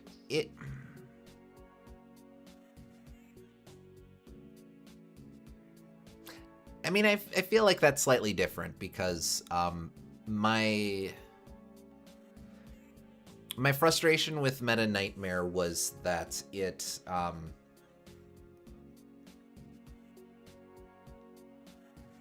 my frustration with Meta Nightmare was that it took the whole game and kind of I'm gonna forget the exact words. It took something that wasn't kayfabe and made it kayfabe, basically. Yes. Whereas this is trying to make something new out of nothing. And again, I really like it, and indeed, a lot of people really liked it. But I think that again, there's kind of an inside baseball appreciation to it. I don't. I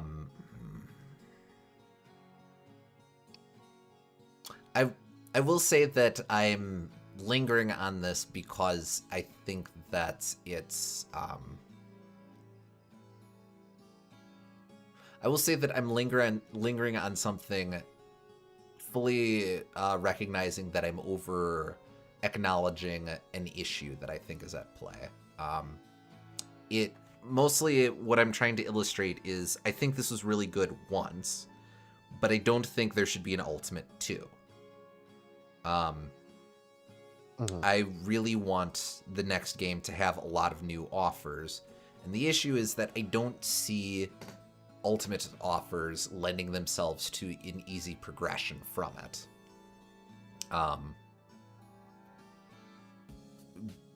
Because of the nature of what Ultimate is, a lot of resources had to be invested in a very specific place, and that had a trickle-down effect in terms of what else was focused on. Contrasted with Smash 4, where the issue was that two games cannibalized each other during the development cycle, and perhaps Brawl, where which was also functionally two games developed at the same time, but the one that demands more attention is just mediocre Kirby Superstar. Like I think Smash Ultimate is very confident in what it wants to do, and I really respect that from a development process. I just think it represents an endpoint, a terminus of design. Like people have been talking about, now that Sakurai's done with Air Riders. Well, hey, it's been 8 years since since the last Smash Bros. Sakurai doesn't have anything he's doing. Who knows? Maybe that's what I really want to do something besides Smash Bros.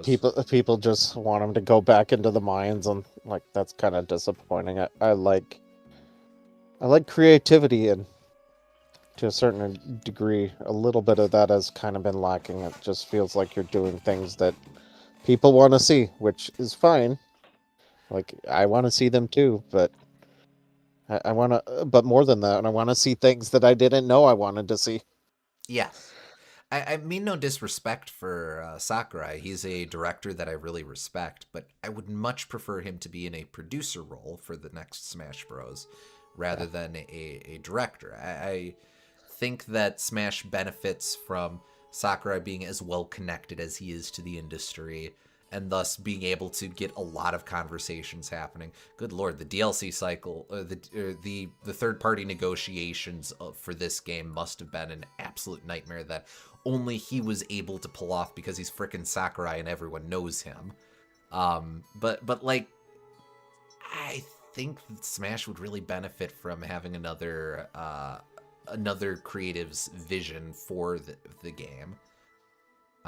But Smash Bros is so intrinsically linked to Sakurai's creative identity that that's such a weird proposition. But again, this is something that I think about a lot, and my thoughts always get turned around where I want a new thing, but I don't want to insult someone whom I really respect, and I also don't want to besmirch a collection of games that I think are really quite grand. It's weird. In regards to the gameplay, again, I want to come up with. I want to say that I came up with a good analogy. It's like how how Mario has been moving towards floatier gameplay, and if you look at a lot of like Mario Maker levels, some of the most intricate and complex and difficult Kaizo levels are in New Soup, and those levels tend to be really finicky because the controls while they were intended to be very user friendly, because, like, for example, you can save yourself if you almost miss a jump, and then you can wall jump off of the wall. You can spin to get a little bit of extra distance with your jump. The trouble is that when you're making levels based off of that move set, people, instead of it being a little bit of extra assistance for a bad player, it becomes something. It becomes a little bit of extra that you gotta know in order to play the game at the high level, and these ridiculous Kaizo levels become impossible to play uh, unless you understand all of these mechanics, which basically means that you're left with the worst of both worlds. You end up with a level that is too difficult for the casual people to play, and it's too finicky and annoying because it has all of these micro adjustments for the really dedicated high level players to play. And I feel like that's the issue that I have with a lot of Smash Bros. It's making the same um it's trying to be more user friendly with like rage mechanics and like you making it more forgiving with how much damage you do to the character when you hit them. But in practice, it means that killing becomes a lot harder. You have to learn really defensive play. You have to learn all of your out of shield options. You have to um, get really intense setups in order to get any strong damage on your opponent. And I think that if the game were simpler, it would actually be better for both casual players and competitive players. Like, people make this dichotomy that Smash, yes, it's not good for competitive players, maybe, but that doesn't mean it's bad for casual players. I actually think that the the casual experience is made worse because the people that are going to do all of this stuff and wombo combo you, because you know they spent way too much time learning all of this minutia, they make the game less fun. um you have this higher divide between people who are playing this game as a job and people who are playing this game for fun, but that's different from just everyone playing for fun and some being more dedicated at playing for fun in general, if that makes sense. Smash 4 tried to codify that by having, and I don't think this was in, I can't remember if this was in 3DS, but at least Smash for Wii U tried to codify it by having online play being either for fun or for glory and creating that divide. But That made it even worse. But it's like the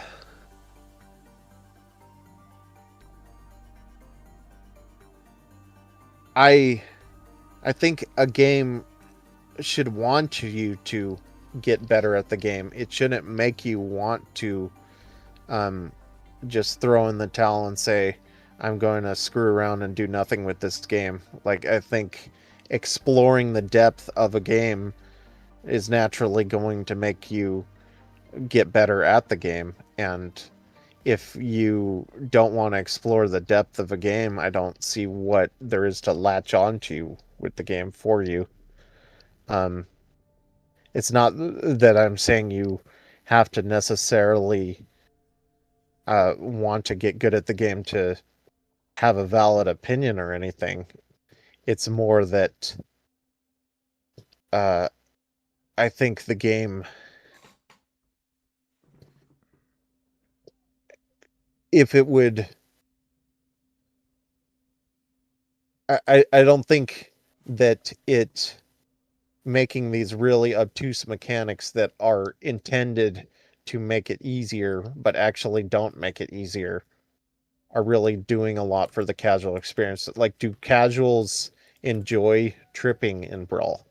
Is that something that really made the experience better, or did it just punish the people that got really into the game, um, while also being a mild but less noticeable annoyance for casual players because they don't care that much? Like, at worst, a lot of Smash Bros. Design feels like at best it's unnoticeable to people, and at worst it ruins your experience. Like,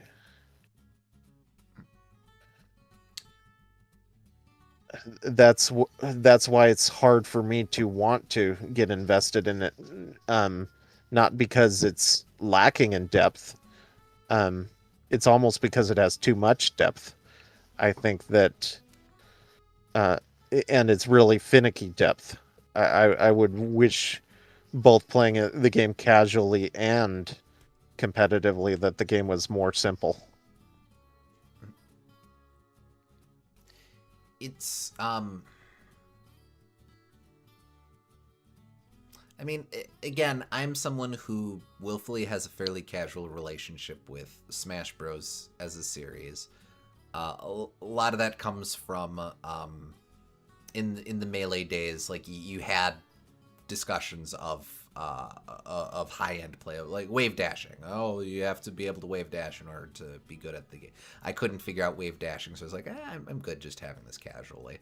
I think maybe to frame it in another way.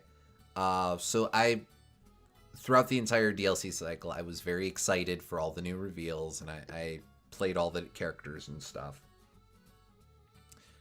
When each new character dropped and each character pack, you got the character, you got the classic mode, you've got the stage, you've got the new spirit fights. I did all of that, and then I was done. And that was basically my relationship with Ultimate during the DLC cycle. Unless I had people to play with, which I didn't always, but occasionally I did. But for the most part, like Pyramithra, not knocking on them at all. I just don't have that type of relationship with Xenoblade 2. So getting access to them was trying them out, playing their classic mode, playing their spirit fights, having a good time, and then being done. And I think to what you're saying, Gooms, because I'm not someone who has this intrinsic relationship with these characters and or with the high-end gameplay and thus want to spend more time being with it, that's sort of an issue, an inherent issue to what Smash Bros. Has become, that it's difficult to really make these meaningful connections in the same way that I did back in with the first Smash Bros. Or the second Smash Bros. Where I discovered a lot of these worlds through these characters and was forming all these connections.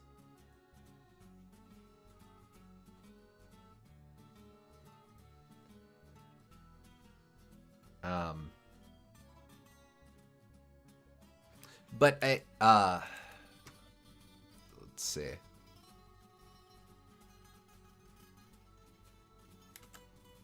Sorry, Gooms, are you still there? Yep, I'm still here. Okay. I guess my thing is that Melee and 64 are full of finicky stuff to get good at them. That is the thing. Yes, but also I think the modern Smash is worse at it, to be honest.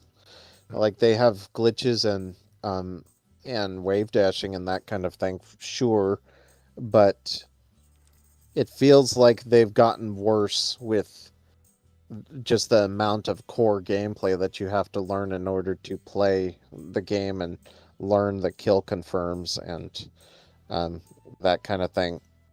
It doesn't feel like I can just kill characters the way I used to be able to.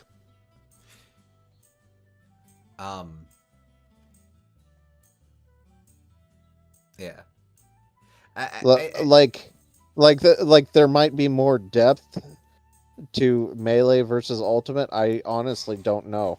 That you can make strong arguments either way, and I'm not at a high enough level to say that. Um, but I appreciate. I don't like the kinds of depth that ultimate introduces, as opposed to like melee. It feels like the depth is, well, you have to use this different technique, which is kind of strange. And I can still play the game without using that technique and be fine with it. Like, I don't have to learn how to wave dash in order to enjoy the game. Um, but I feel like I have to learn these kill confirms and ultimate to even be able to kill anyone. Otherwise, it's very slow and very painful to go through the process of fishing out a forward smash. It, it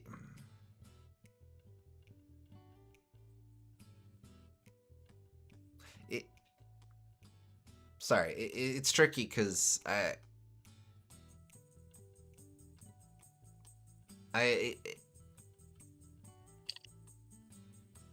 words are failing me right now. I'm sorry. It's tricky because again, I don't have the same issues that you do with modern Smash. I think I would have issues. Or I might have issues with modern Smash. Depending on what the next game looks like, I might have some of these same issues that you're experiencing, but I don't personally have them right now. But uh I never learned any kill confirms. I just simply grab and use aerials. But when is the last time you have killed with an aerial? You used to be able to kill with all those aerials.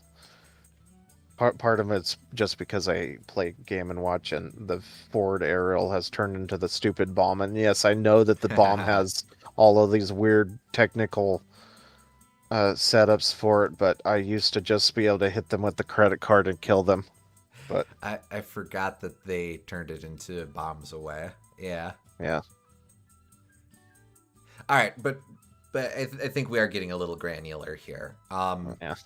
It's I think taking it back. They tend to be strong, but not strong enough. I think the overall is that there is a lot to Smash Ultimate for good and for or that is the main appeal to the game, but it also gives it a very specific identity, and again represents kind of a terminus of a lot of the design ideas that have come to this point in the series. Yeah. It ends up meaning that there's a lot to understand to the game, particularly compared to previous titles in the series. Okay, now I understand everything. You could have just led with your Game and Watch player. Yeah, I guess that is part of it. Yeah. Now I'm stuck with down air and forward smash, and maybe a down smash into a forward smash. But like, I have to always kill with those things, and it's so annoying. just just play someone like K. Rool. Don't mind when you gotta have it rough. It's fine. But they're fun. But I like people with less startup frames. Fair, fair. All right, all right. We do need to place Ultimate though, and move on to Kirby pastures, greener pastures, I guess. Uh there we go. We did go over a character arc here. I feel like Yeah. that's uh where do you want to put Ultimate? I still think that it goes fairly high in the list. I still think what it accomplishes is still very good. I expressed my concerns about what this means for the future in the series, but as Vanilla pointed out, we are ranking Ultimate based on the present, not based on the future. Uh-huh. Again, it's weird because I like it more than Melee, but what do you think? Adeline, Ado? Um. Uh. Uh. Wow. um. Star Allies, I think, is more special. Epic Yarn is more pretty. I think between that and Blow Up Blast seems fine. Blowout Blast keeps slipping down the ranks a bit. Nah, it's fine. I'm cool with this. But you like Ultimate more than Blow Up Blast too, so you can't even complain this time. Damn, he sussed me. Um,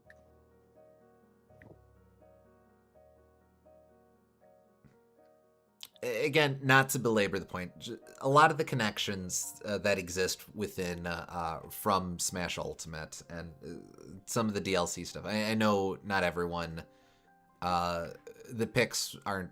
Not all of the picks are for everyone, and that's fine. But some of the picks were really cool deep cuts and or really meaningful additions to me, and like that's cool. I just hope that the next game does something different. But I'm very pleased with Smash Ultimate. Yeah. All right, there we go. We're done. Now on to Kirby or Pastors. Kirby Fighters 2. This time it's not Kirby Fighters 1. It's neat that it's a roguelike, kinda. Yeah. Actually, this is kind of a Smash Bros. Come to think of it. No, but it's neat. It's I like that it's the long-awaited DDD Meta Knight bromance that we've wanted out of the whole series. I was going to mention the exact same thing. I think that is probably the most standout moment is that they actually get a character interaction that's a little more significant because they've been teasing him at that for the past 20 years. Like 30 years almost. Yeah, but, like we're so used to them implicitly working together, but yeah. I think Kirby Fighters 2 has a throwaway line about the king and his knight, and it was the first time that made me realize, oh, wait, no, that means something. Yeah. And just seeing them teaming up and like the whole thing with the Maxim tomato and then them walking home miserably over the credits, and it's like that was cool. It was cool seeing that there actually is a connection. Yeah. Again, another thing that's nifty about the Kirby series is even the most incidental title can mean a lot to the central character dynamics. Yeah.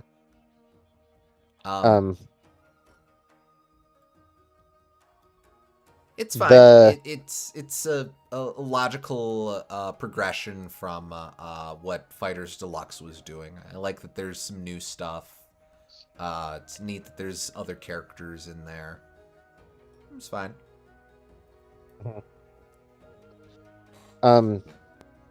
Yeah, it feels like a evolution of the Fighters formula, and it's like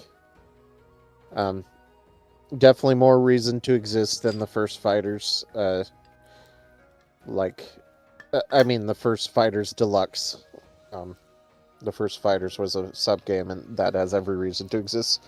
The first and a half Fighters, I guess. Yeah, but like I do end up struggling to remember a lot of specifics besides the bromance of this game, but I enjoyed it. I think it was fun, and I would definitely be willing to revisit it. It doesn't stand out as mediocre in the same way that Deluxe kind of did to me. So I'm trying to remember now. Most of the fights are just with Kirby's, but you do have boss encounters. There's you get, what is it? Dynablade, Twin Woods, Twin Edge, and then DDD and Meta Knight. Am I missing anyone? I can't even remember, to be honest. It's been a while. I think that's... I guess my issue is that it's a roguelike, and it's of you're supposed to treat the different Kirby abilities as their own characters, and so okay, so that's kind of what you're doing, but there really isn't a lot of variety from the core gameplay loop, except occasionally you get a boss, and then eventually you get DDD and Meta Knight. Mm-hmm. Shadow Kirby, that's right. Oh yeah, and he has the cool theme that was ported from the earlier games, right? Where it's like, where it's the forest area or whatever. Mm-hmm. Dynablade's a stage hazard. That's right. Yes. And they had like that wrestler ability, which was fun. Mm-hmm. That was new to the game.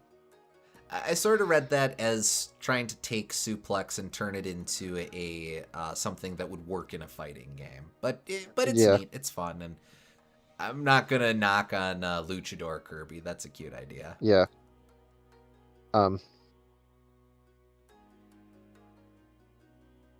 But yeah,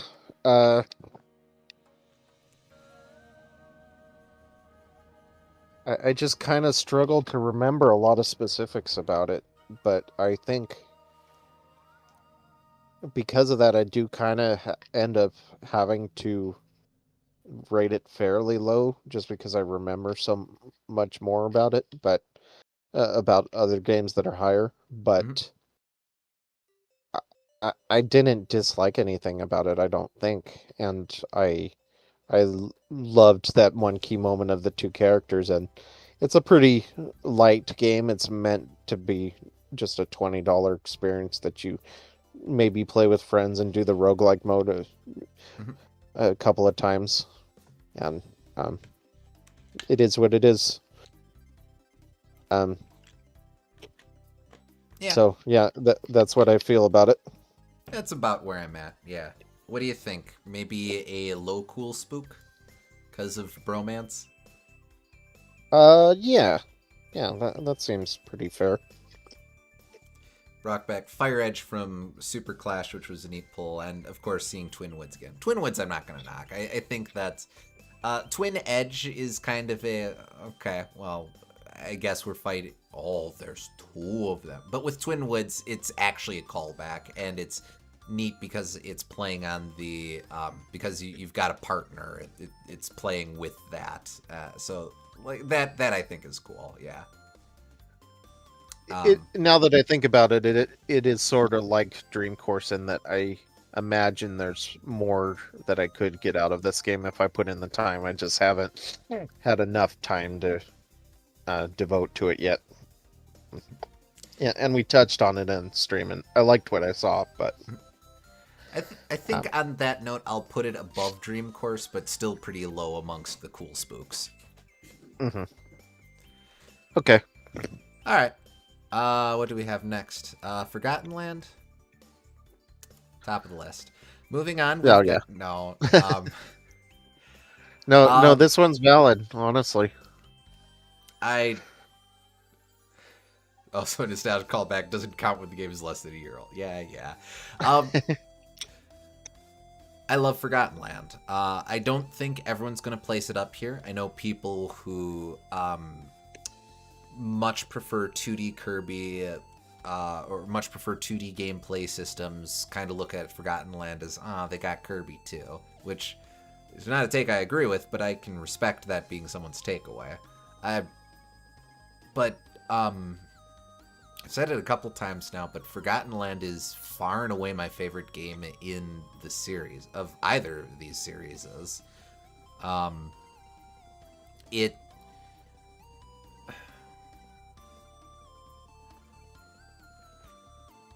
I think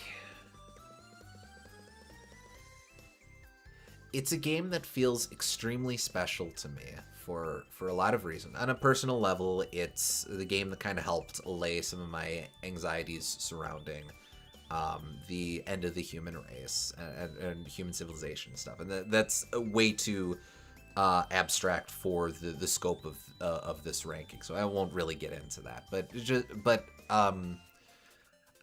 I think that it's absolutely neat and fascinating that it's this game where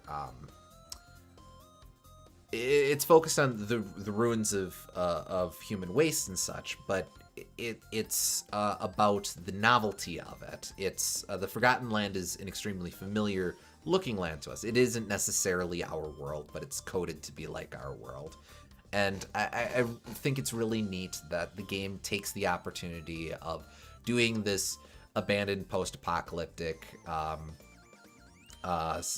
civilization and using it to create scenes of roleplay where you're Kirby, and these things are all novel and unique to Kirby. So the way that he relates to these environments and these worlds is very much evocative of his childlike nature, of just little things like being able to walk around a Livel Mall and go to the food court, and everyone's just kind of hanging out there, and you can just go sit, and there's a little place with food tray there, and you can go up to the counter and get your food and then go sit down. And not only is that a thing that the game doesn't prompt you to do, you're just able to do that, but the game will reward you if you if you're curious enough in the game world to engage in this role play. And there are so many little moments like that, wandering around Wandaria and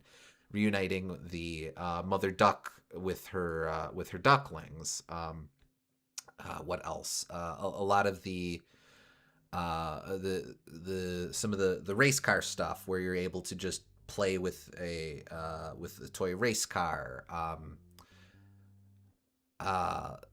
Exploring the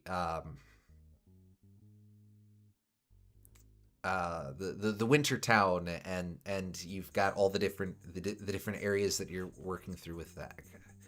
Things are slipping through my fingers here. Focus. It's I guess put another way, I really like that Kirby, in making this jump as a series, in making this jump into a new dimension, isn't just taking the opportunity to do things mechanically in terms of what the abilities are and changing those, or what its combat system is and changing that. We'll come back to that. But I like that it's not just doing that, but it's also taking the very ideas of what it means to exist in a world and to exist in a video game simulacrum of a world, and is taking the opportunity to revel in these extremely mundane things, elevating them and making them really special opportunities. It's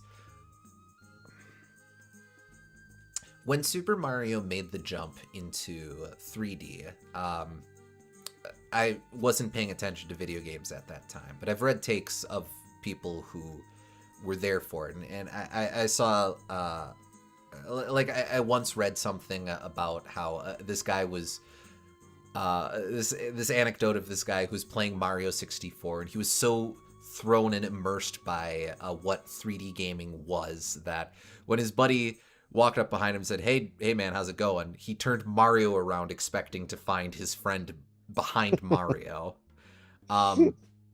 You get that transition into 3D was such an unreal progression that it just completely messed with your mind, and there was that sense of it adding a completely new depth to what a video game could be, the type of experiences that existing in a video game world could be. Now, there are a lot of video games I haven't played, but I think it's really novel that after Nintendo has done all this work of moving all its other series to 3D, that HAL Labs took the approach of taking Kirby to 3D and found a new way, again, the better part of 3 decades later, found a new way to make exploring 3D space special by making it normal, but normal in a way that is itself novel and unique, and putting it in the context of this grand adventure of just all these little pockets of reality, and growing from that and experiencing that, and that being the wondrous new world, this new world of just elevating the mundane. I'm talking in circles, but that alone I really, really, really connected with. And that's just a tiny fraction of what Forgotten Land is. Forgotten Land, moreover, is taking a lot of the philosophies of Kirby, what Kirby is as a series to that point. A series with a very low skill floor, but a very high skill ceiling. A series with a deceptively nuanced combat system. It's taking the idea that Kirby's a series where its hero is very simple, but he finds himself in extremely complicated situations that he perseveres through, not because he has any understanding of it, but because he's driven by simple willpower. It has all of these things, and it constantly finds new iterations upon that. Abilities now have a sweet spot, or abilities have now progressed where it's how they interact in 3D space is completely different, but there's iterations on it. You have the ability upgrades, so even permutations of abilities have their own unique identity. Because bosses are operating in 3D space, there's a lot more tricks that the game can do with how it communicates challenge. But at the same time, it's so carefully done that when it's choosing to reference earlier games, it's quite clear that it's doing so.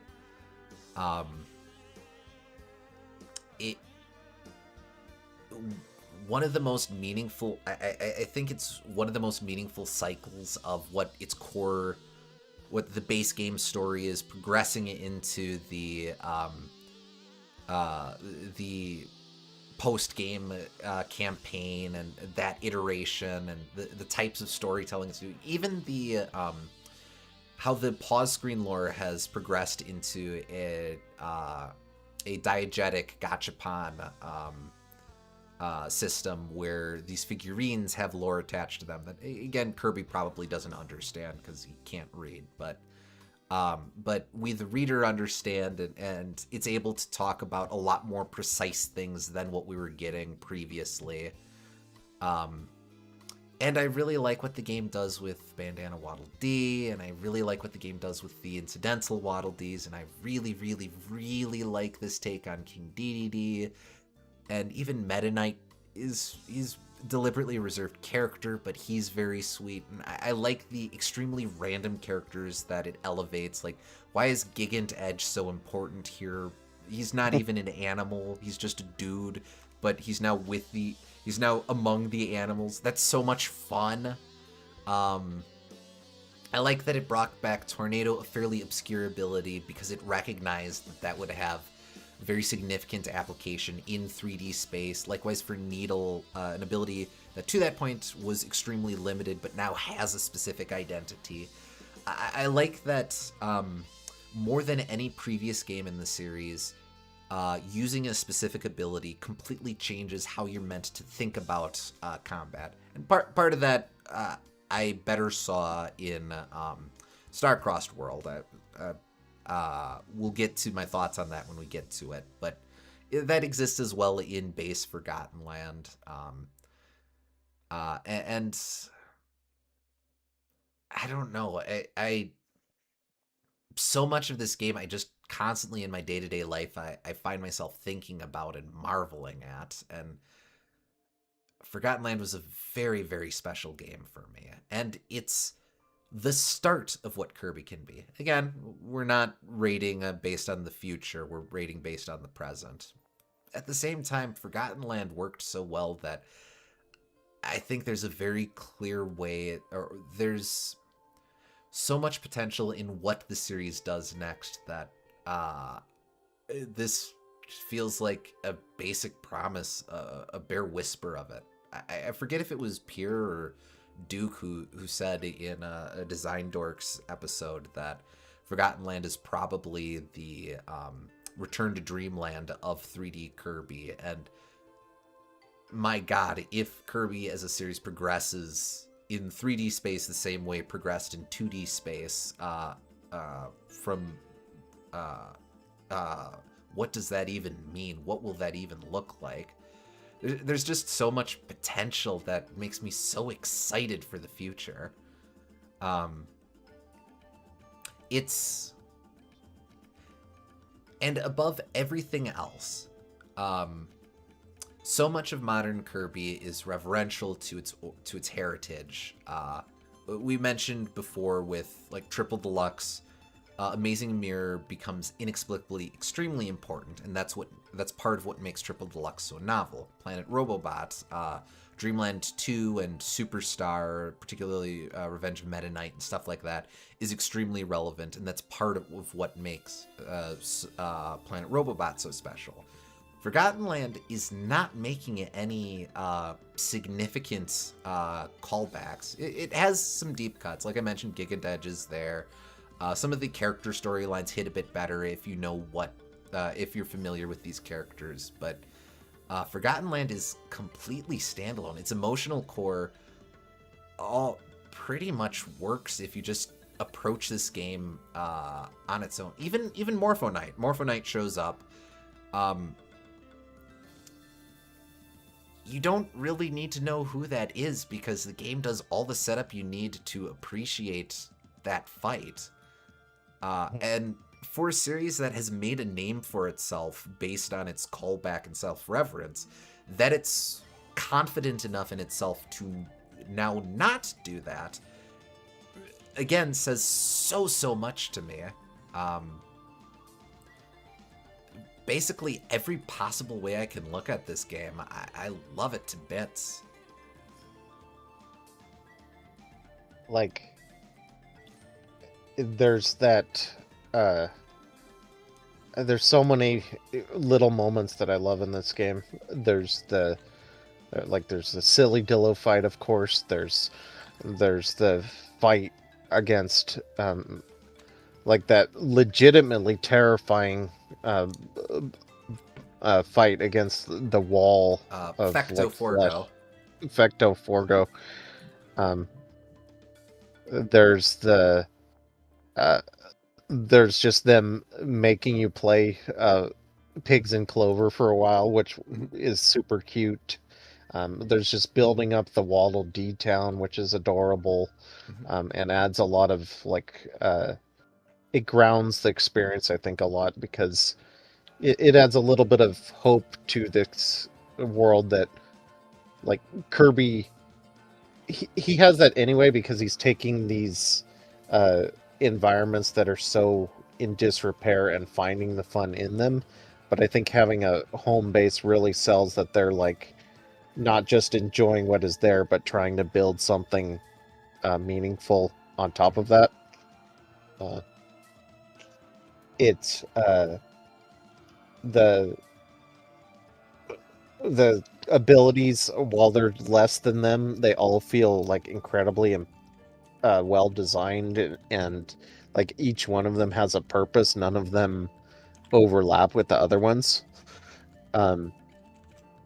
So I really appreciate that aspect of them. This game feels very thoughtful in a way that not a lot of Kirby games are, and just that everything in the game has a purpose, either to teach the player or to make use of this cool ability, or to showcase this cool boss, or to have this big emotional moment.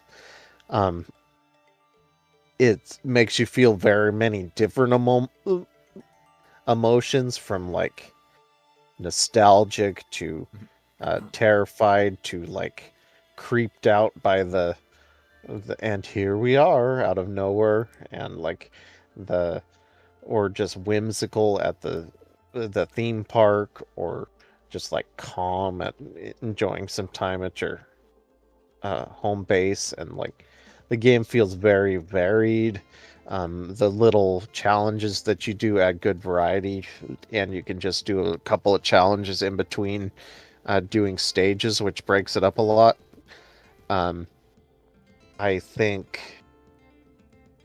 it doesn't have a lot of difficulty, at least in its base form.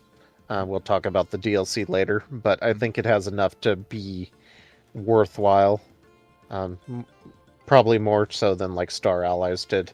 It feels like a more complete experience in that regard. Like,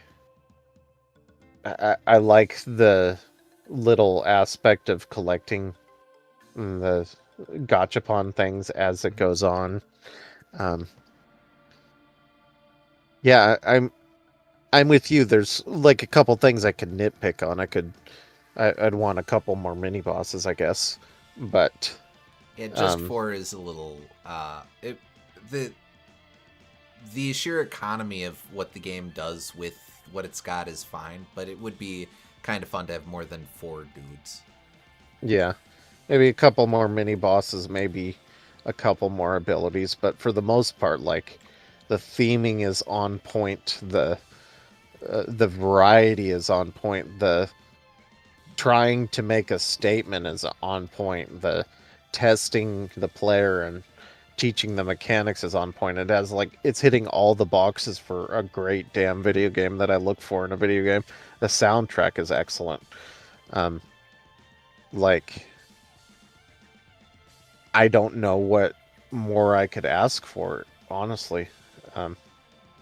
Outside of a couple minor things.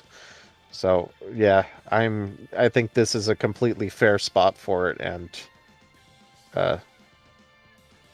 I might have to think between this and Melee and Robobot. I probably like it more than Superstar. But I think that this has the strong. I think I would be leaning towards this because Melee has like nostalgia associated with it, and Robobot, it has certain weaknesses with like how it reuses bosses and doesn't have as I guess Forgotten Land doesn't really have sub content either, but it basically does with how fleshed out the Waddle Dee Town is. Yeah. Kirby and the Forgotten Land feels a little bit more cohesive, I guess. I don't think it ever occurred to me that Forgotten Land doesn't have conventional sub games. It does through mini games, but it doesn't have sub games as we're used to them in other entries. That's interesting. You mentioned before and here we are. And that maybe another hyperbolic statement, but I think that is as impactful as One Winged Angel had to be for people in 97 when suddenly Final Fantasy VII started singing at them. Just a video game can do this for a lot of people. Obviously, of course, a video game can do that, but that it's happening all of a sudden is another sign that there's so much potential. Is another type of thing of there's a lot you can do with how you met these things out that can be impactful, even after we've had first experiences of these things elsewhere. I think what I value most about Forgotten Land is just how confident it is and how effortless it makes it seem. And, well, yes, the past few Kirby games have certainly had depth if you were willing to look for it. Like, this explains that depth in a way that anyone can understand, I feel.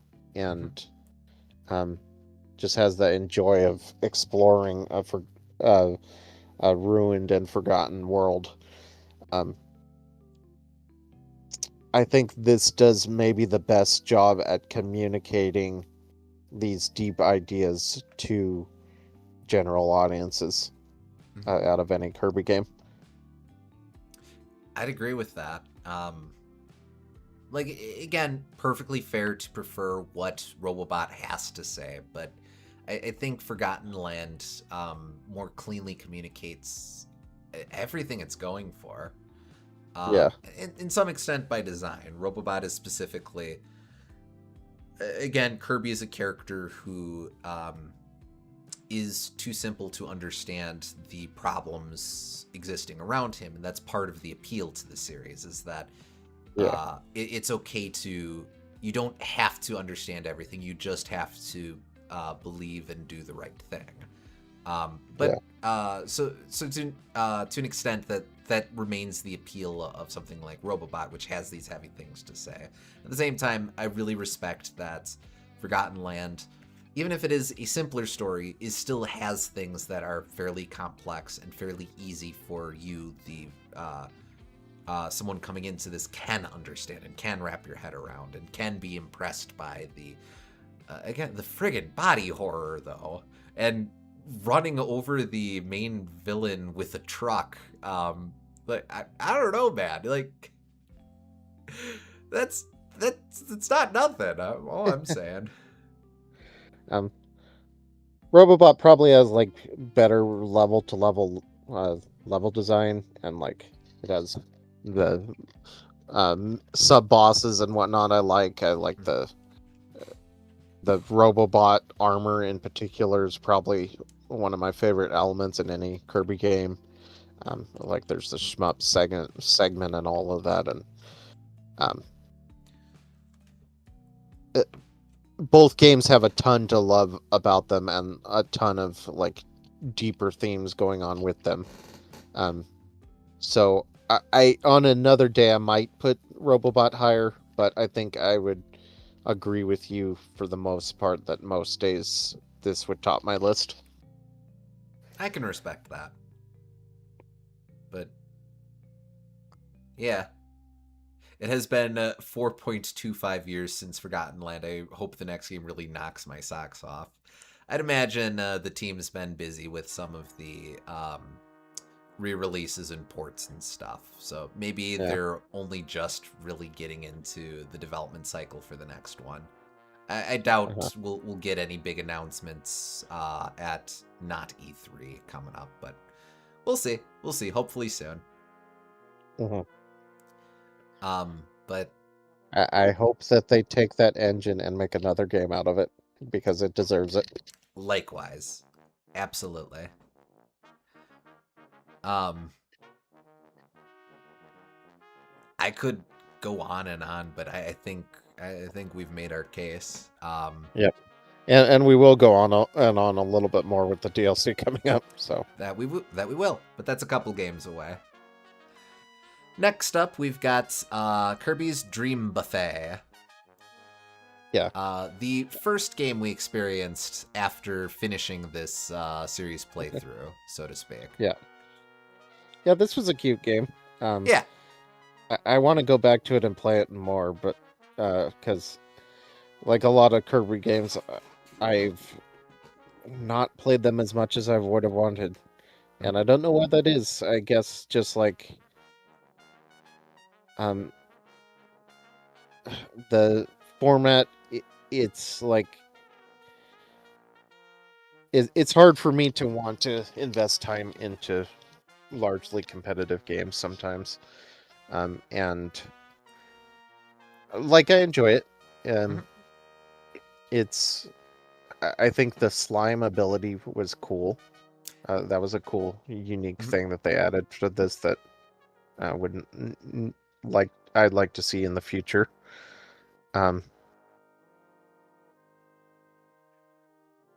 Don't know what to say. It's like their take on Fall Guys, kind of, and Fall Guys is a fun game. So I think it's a really cute project. It's really cute that Dream Buffet exists.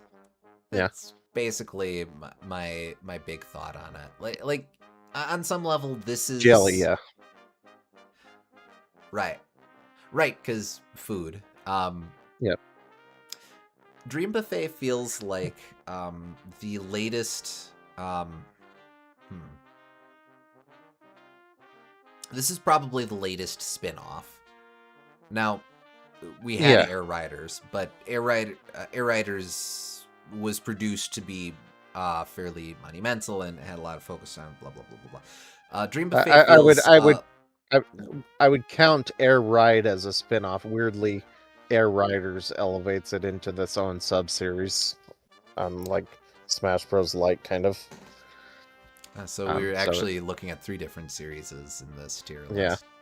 But I kind of feel that. But basically, Dream Buffet feels along the lines of Pinball Land. Speaking of, there's a really great Pinball Land cover here. Was never expecting to hear that.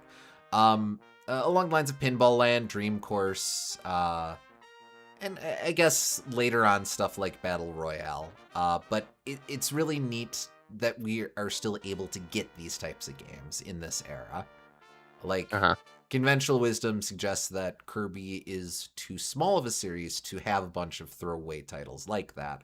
So it's neat that Hal had the chance to do I would assume, a cool down project like this.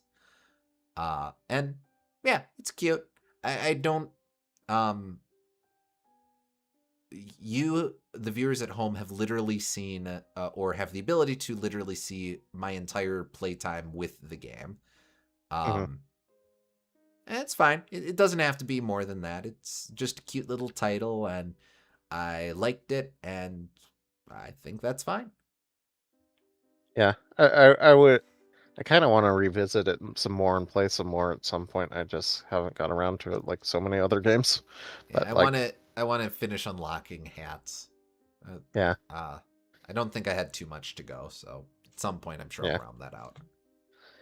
Right now, I think probably like between Fighters 2 and Dreamland 3 or something, or maybe at the bottom of Cool Spooks. Cool Spooks definitely feels right. I heard that as a cool, down project. Yes, cool down project. I don't know.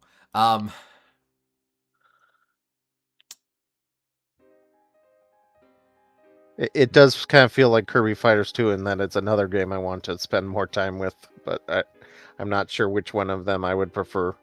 This game seems more unique, but also it doesn't have as memorable of a moment as that Meta Knight thing, and yeah, as the DDD Meta Knight combo. They both cost about the same.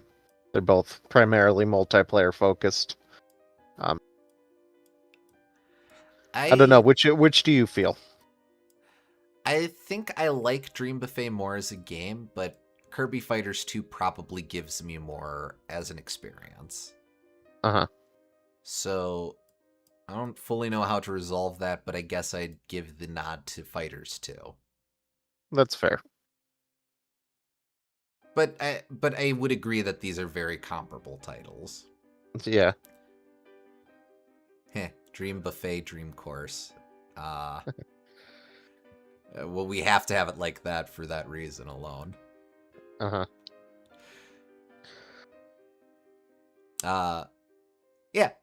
I think this can just be a very light one. Dream Buffet is a very self-explanatory title. What you get from it is what you get from it. It's cute. That's about it. Yeah. Moving on, we've got Return to Dreamland Deluxe. Right off the bat, I do think this is a significant improvement on base Return to Dreamland. I agree. I think the side content adds so much to it. Having all of the best mini games throughout the series like really elevates it, and like it brought back I can't think of it. The one from Kirby 64. Checkerboard Chase. Checkerboard Chase. Yes, it brought back Checkerboard Chase, and all of the lovely mini games like that throughout the series, and it picked the best ones from every game too. So, on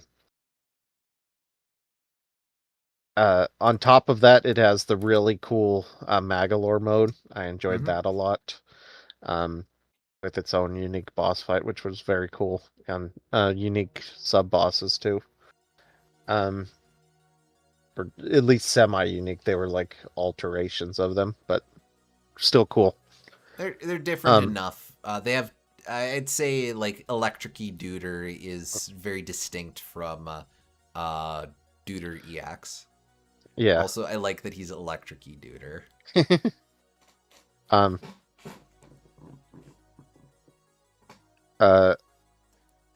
The only minor complaint, of course, everyone knows, is that it doesn't have scope shot. I think that I think that having all of this extra content makes you want to stick with the game longer, which Mhm. maybe that makes the core game seem stronger too, because it's like, oh, there's a ton of extra things to explore, so I'll keep playing this. Mhm. It has enough low stakes content in it that you want to eventually get invested with the high stakes content. I think making the commitment into jumping into a whole new campaign that made back in the day made me not want to do it for Return to Dreamland base. But I think if this were the version that I played, I would have ended up doing that just because it inspires you to keep playing with Magalore Land. Mhm. So and see what all that's about.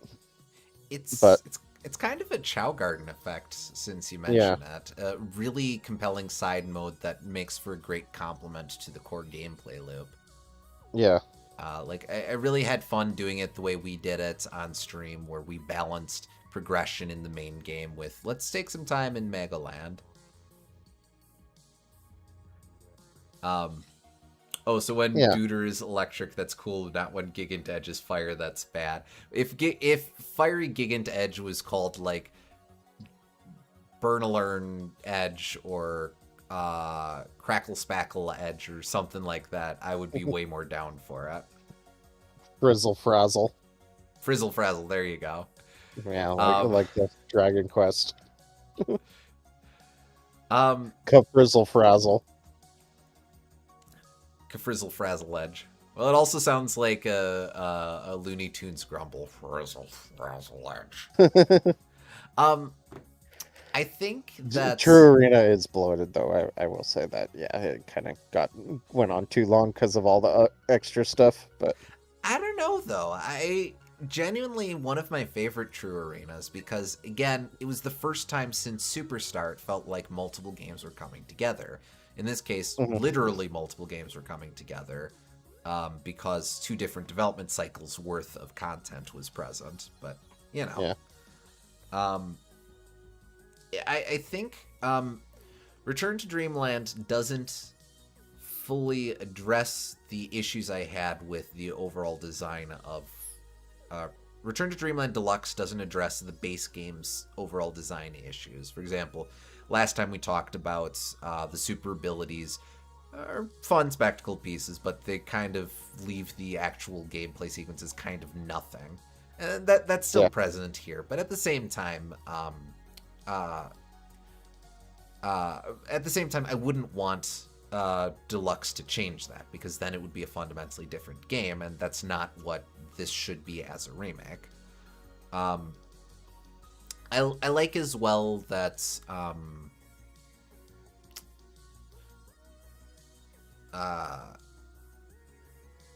what was I gonna say?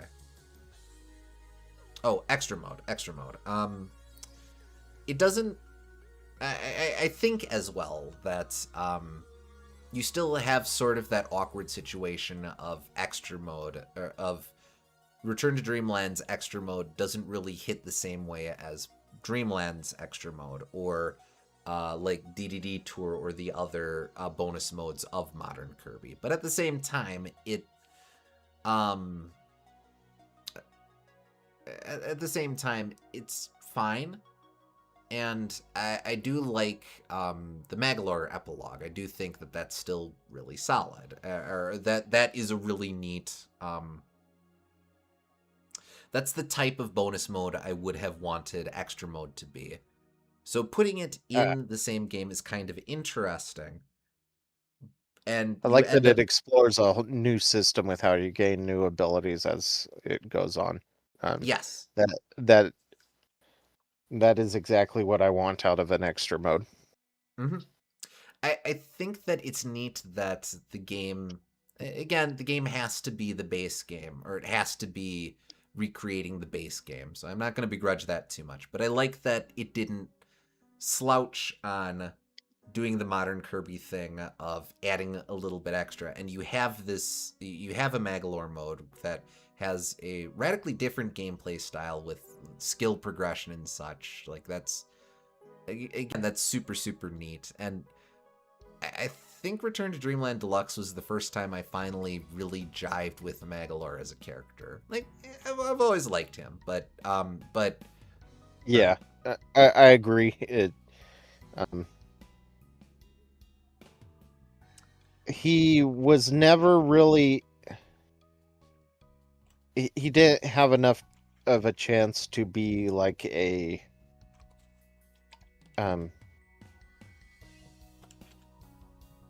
He wasn't showboaty enough before now, I think. He characters like this, which are kind of like demented jester kind of characters, they're best when they can do something ostentatious and impressive, and Magalore Land is that. Magalore Land is that. I really like his he's narrating his own gameplay mechanics in the Magalore episode. That and the character development of him going from being a scheming dastard to being maybe I'll do something decent with this. Yes. It feels like he has the big heel turn, of course, in base Return to Dreamland, but other than that, he doesn't get a lot of like big impressive moments, so you don't get enough of a chance to see him being scheming and evil and whatnot. So I like the ego he shows more in this game.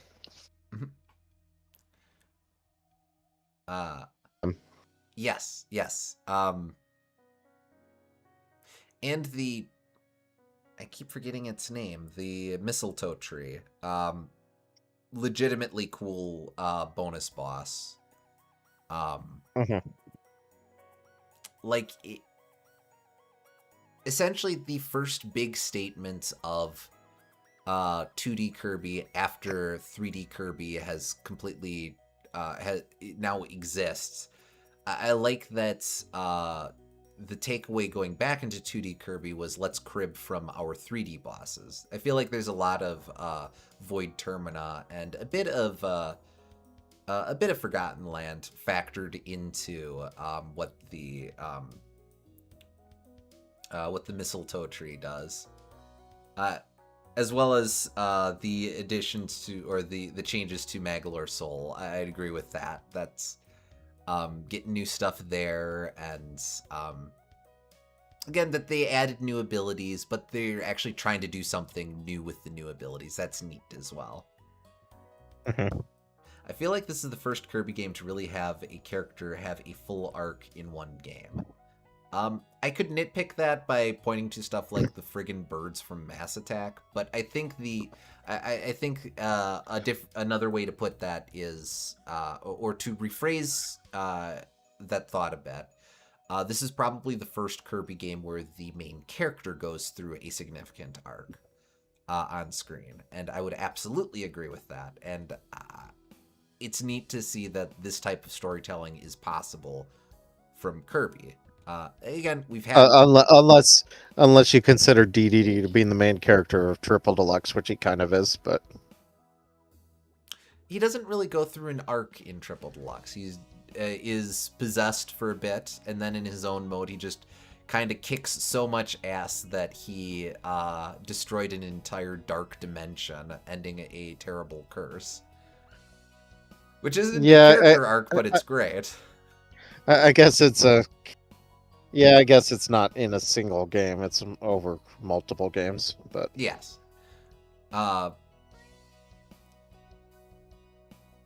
Tree is Master Crown. Okay, I keep thinking Mistletoe Tree because it's the song name is like Mistletoe something or another. But yeah. I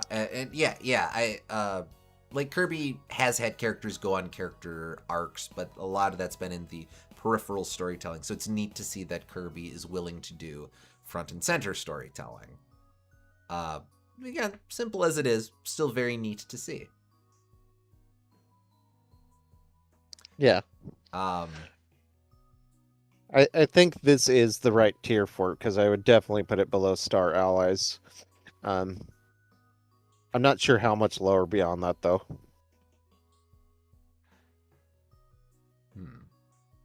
I think Star Allies is just special in that it has a high concept identity that it wants to deliver in. This doesn't have as much of that. Like, it almost has that with Magalore, but I feel like that is so separate from what you're doing through most of the main game that it's almost like two separate video games. Maybe three if you count Magalore Land as a third thing, but where do you think? Where do you think in this tier would be best for it? I kind of like this spot for it. I could see Between that. Ultimate and Blowout Blast. Blowout Blast, again, I acknowledge that that's largely a me thing. Return to Dreamland Deluxe has way more to offer. Perfectly fair. I'm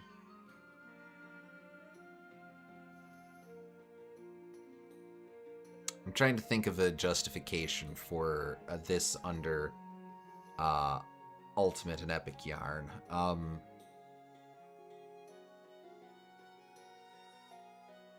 I still personally find that Return to Dreamland is held back in a couple ways. Again, there are ways that I wouldn't want it to have changed, so that we get a bit of a weird contradiction. Fully acknowledge that. But I really like what it is as a celebration. Star Allies is probably a more impactful celebration, so that's easy. Smash Ultimate is a celebration as well, so I guess that's easy too. Epic Yarn isn't a celebration, it's just a cute little guy. I guess I think Yarn, these other two. we'll go with that logic. I think every game above this has a much stronger core identity than Return to Dreamland Deluxe has. Like, there's a lot of good things in Return to Dreamland Deluxe, which is why it's high. It's this high, and I really do enjoy it. But also, I feel like everything above here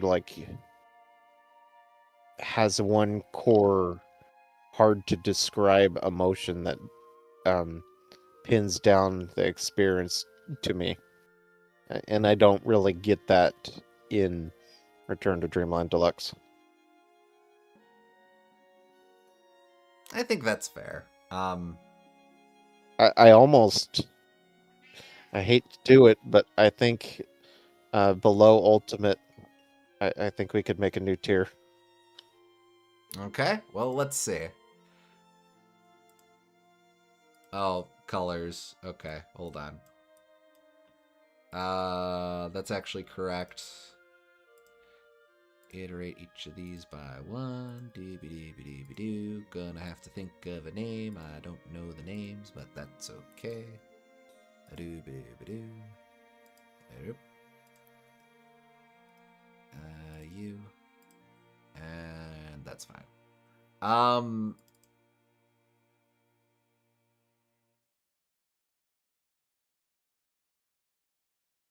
I'm trying to think of a B name that's relevant.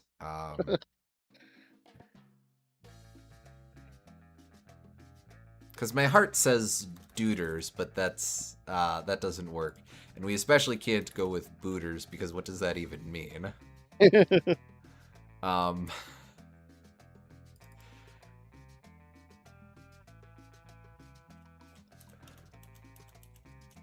You called my idea of a new tier ridiculous. As I recall, your idea of a new tier was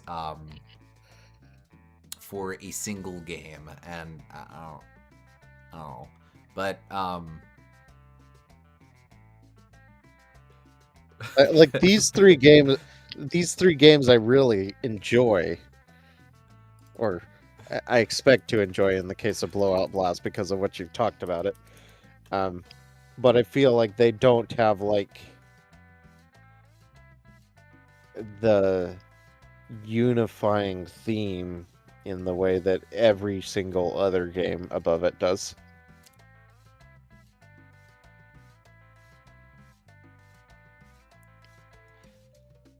I think that's fair, yeah. Booters sounds like we're getting dangerously close to Hooters. Again, Branza Benign Edition Bagalore. I like Bagalore for reasons I can't articulate. He's just a little bagworm. There, it's the Bagalore Bepilog. And it's alphabetically before Bream Team, sure. Yes. I guess the beat. The B tiers are just should have been something else. Yeah, it's our shit post here, I guess, for both of them. Yes. It has the 2 Magalore games in there. Oh yeah, it does. There you go. Actually, we'll do it like that. Bagalore B-Lux. Bagalore Bepilog B-Lux. Blast. There we go. Now let's add no more games to it, because otherwise I'll have to add something to that tier. Moving on. We are almost done. We've got Star-Crossed World. The first of these 2 games that we've reviewed as part of this series return. For Star-Crossed World, we are explicitly considering only the additions to Star-Crossed World, not Forgotten Land and Star-Crossed World overall. Otherwise, it would just top the list. I think it's more interesting to talk about the specific new stuff. So the side campaign and the Ultimate Cup Zex. Yeah. I would say that this is more Forgotten Land, and I am never going to complain about more Forgotten Land because that is such a good Kirby game. It's also very pretty. Like the crystals add a nice unifying, pretty, and consistently beautiful theming throughout the whole game. Nice lighting effects and colors and everything. I think that I really appreciate that it adds real difficulty with Zex, because that's maybe something that was a small flaw with the original game, is that it didn't like really have the teeth to bite at you like some other Kirby games do. It was tough enough, but it definitely Star-Crossed World Zex adds way much more. As was mentioned in a previous stream, this was the longest time we spent on any True Arena. I think that even counts for off-stream stuff, because I did do a lot of grinding for Soul Melter EX, but I don't even think that compares to the grind for Zex. It's got new mouthful modes. It's got I like that the level concepts are like they play on the core idea of the levels, but it isn't just like you aren't going through the same areas. Even you're nominally going through the same area, but it's not like they're taking the same structure and going and adding to it. You're going through completely different levels that just take place in the same general place, which I think is a very cool way to do it.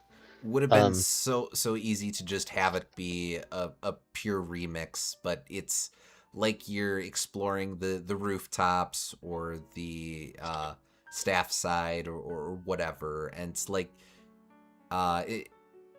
that's a very creative way to give yourself more work, but also a very creative idea of how you're remixing these stages. I really respect that. Hmm. And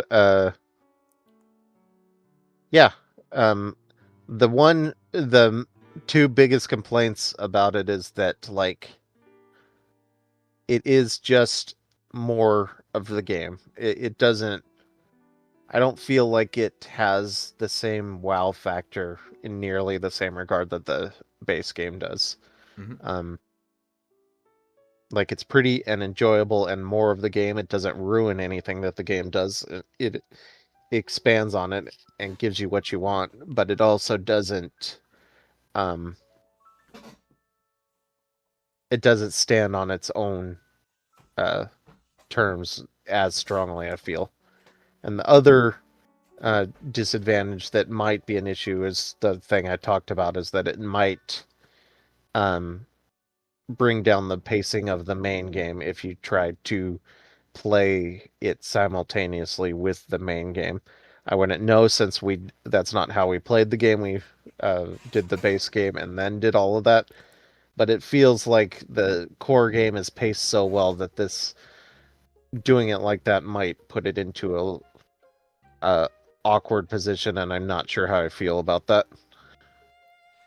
I'd agree with Um, that. Yeah, Lord knows I'll probably replay it at some point in a year or two, maybe with Boom Gardener or something.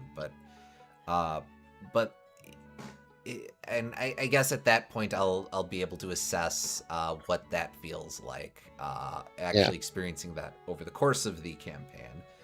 Um, but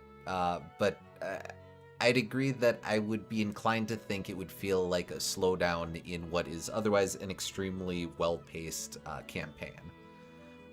I suspect on some level Starcrossed World is a slight warm-up act for the team adjusting to Switch 2 hardware. I don't mhm, know that that's the case, but from that perspective, this would be a kind of an, oh, okay, sure. So they do Star-Crossed World to prepare for the next 3D Kirby game. Uh,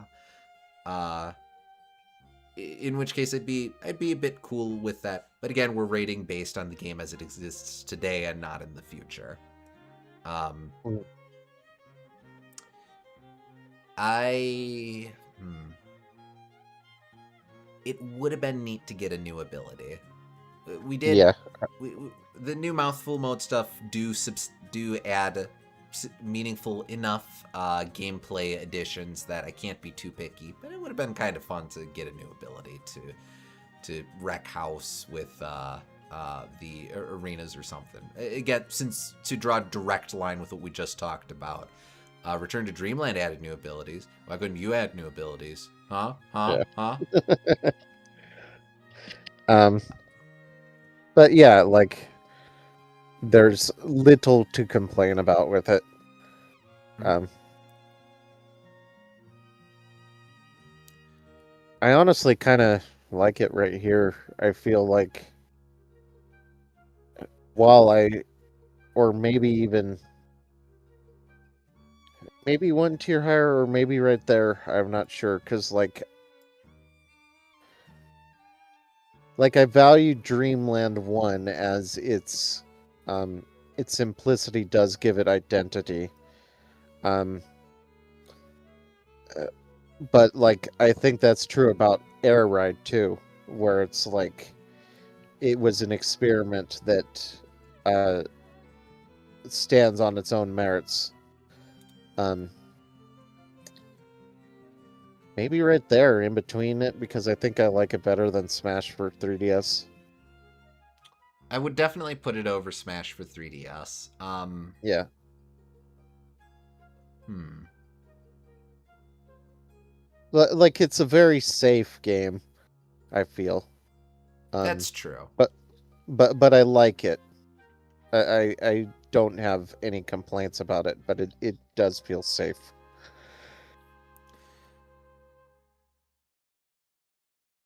Hmm. I would. Hmm. Just kind of running through stuff in my head real quick. You know what? No, I do want to put this higher, mostly because, if nothing else, the major lore addition we got to from Forgotten Land is, in Forgotten Land we knew about humanity leaving behind the Forgotten Land, or humanity or whatever leaving behind Forgotten Land. In Star-Crossed World, we specifically get the context of the songstress having prophetic dreams that she infused into her songs, but also her electing to stay behind as humanity traveled to the stars. Yeah, that's true. I didn't consider that aspect of all that. So yeah, And with that in mind, I would rate it higher as well. Mostly just adding that just a little extra melancholy to the great lore that we got in Forgotten Land. Doesn't have to be up by much, but I think that adds just a little bit more that makes me think. And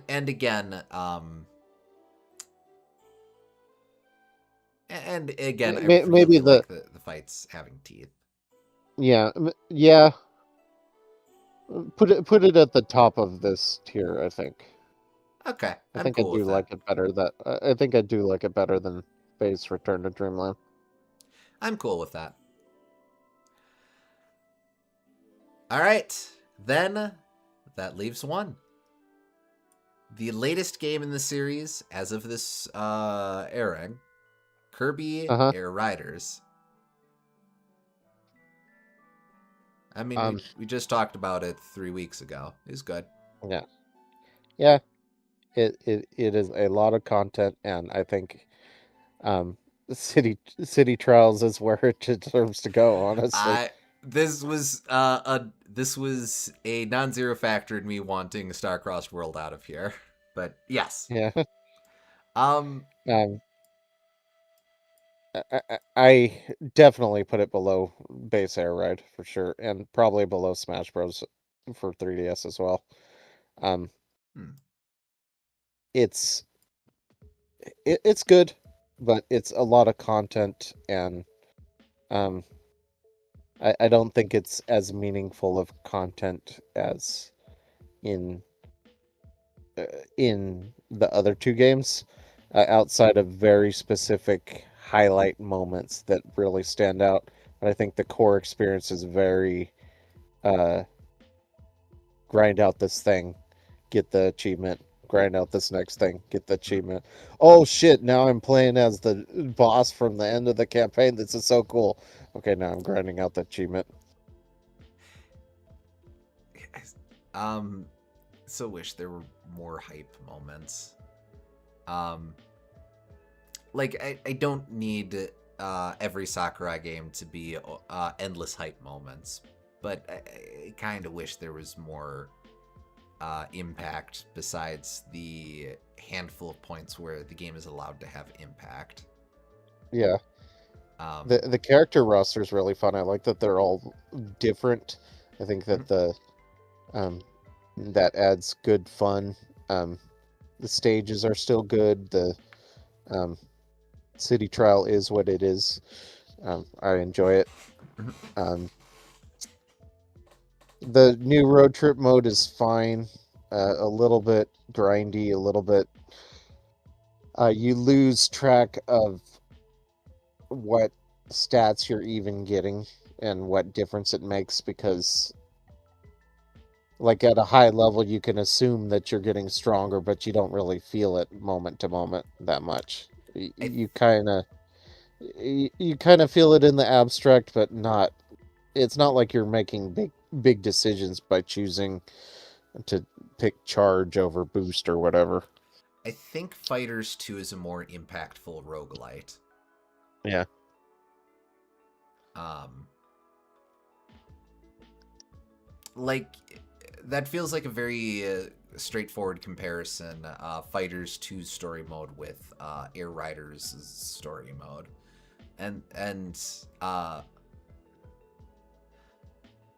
like like it's neat that A Rider's story mode has a bunch of callbacks. They don't really mean anything, but it's neat that they exist. It's neat that A Riders lets you customize how you build your vehicle. Doesn't really mean anything because there is no randomization in how stuff is allocated to you, so it's genuinely just the same experience in 3 different directions. I feel like a lot of the mechanics of Fighters 2 mean a lot more, but honestly, looking at everything in the tier below, I don't know if I like any of these less than Kirby Air Rider. So, can we make a tier below it that says it's City Trial Part 2? I respect that your approach is not add it to the below tier, but to preserve City Trial. Oh, I have to rebalance everything. All right, hold on. Or City Trial again. City Trial, comma, again. Wait, that's not alphabetical anymore. Cool, comma. It's City Trial again. It's City Trial, comma, again. No. Oh. Actually, shoot. Comma comes before space alphabetically. Does it? Yes. Does comma come before space? Yes. There.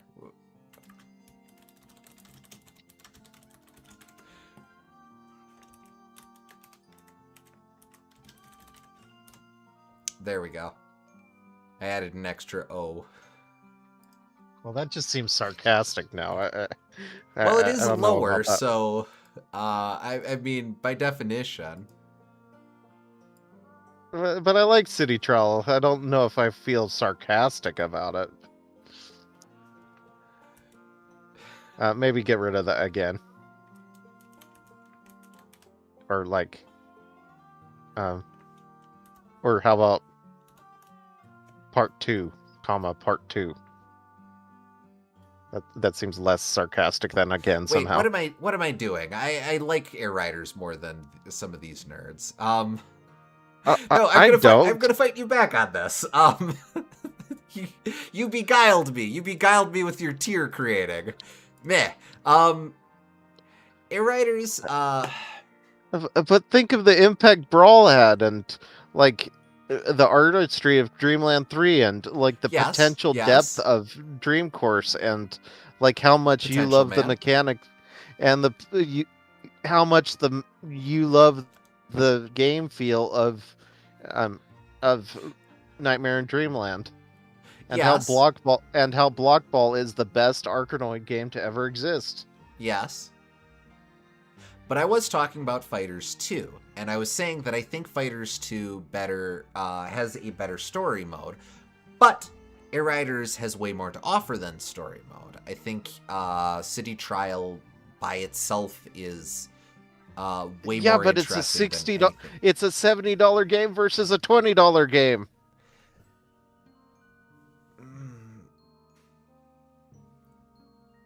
Yes. Of course it has more to offer. It's a more expensive game. Yes. I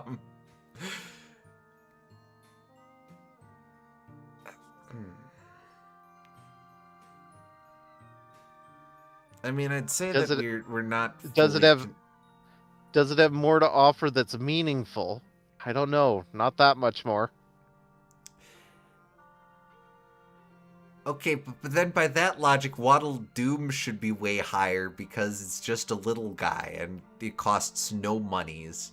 It costs whatever your internet service provider charges you for an internet connection. Waddle Doom only gives me like 30 seconds worth of value. I'm just, yeah.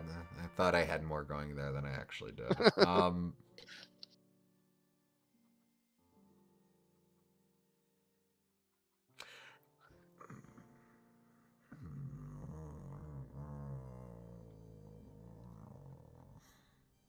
Like legitimately, I like every game in Cool Spooks more.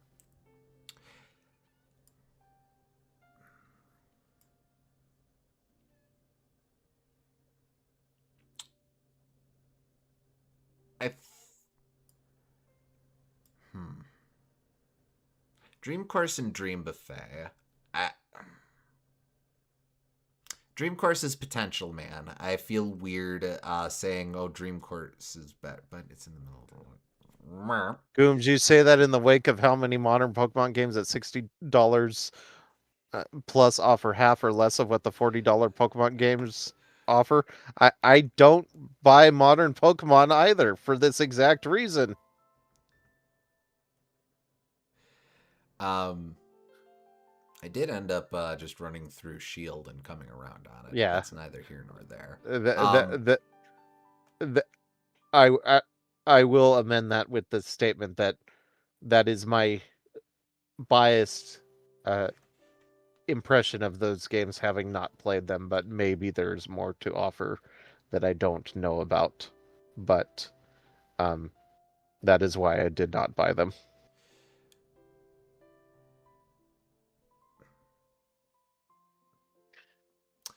Okay, so price is weird because if I got this as a Christmas present, so I like Yeah. it. If I had to shell out my actual factual money for it, especially with the place that I'm currently in financially, I would probably without question agree with you on Uh-huh. value of $20 versus $70 game. But I didn't, and I don't know how to resolve that. Because I would think that I generally. Resolve it by making a new tier so it can be kept nice and tidy. But I like Air Riders better than Dream Buffet and Fighters 2. You could probably But, talk me into preferring Dreamland 3. Actually, no, I like Brawl more. Yeah, so, yeah. yeah. Yeah, But, you like Brawl more. I knew you did. Um, damn. See, honestly, that I could go. I could. I don't know about um if I like it less. To be honest, like this is maybe where I'd put it, but like it definitely feels like it has to go below Brawl at the very least. Um, Probably Dreamland 3 as well, just because Dreamland 3 is very inventive, Yeah, just not very those I'll grant, yeah. effective. Um, The rest is more like a value proposition in this tier, and like potential man in the case of Kirby's Dream uh, Course, though. mhm. So I'm a little more vague on those, but um, I think it has to be here at least, just because it's not very. It doesn't have a lot of wow moments. I'm okay with that. I'm okay with it being here-ish. I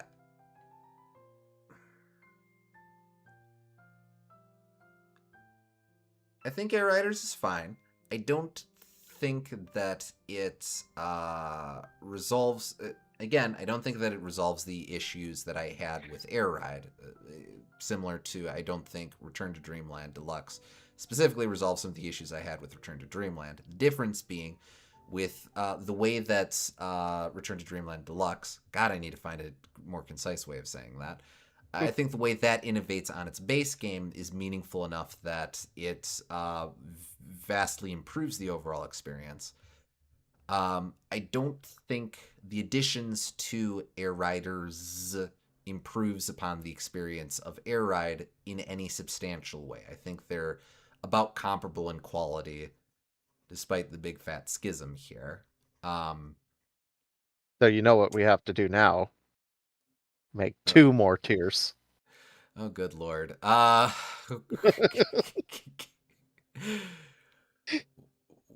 What?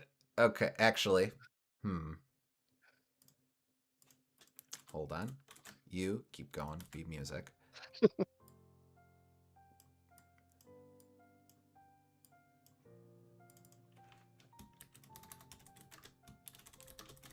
There.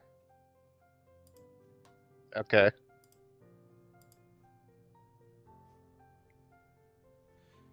Could have been more.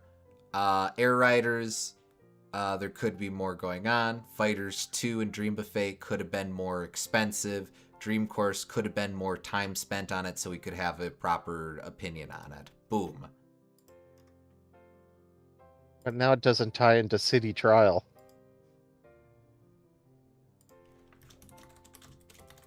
There. Boom. How about Damn, could have been thanks, more, Goobs. but how about could have been more, but it's City Trial.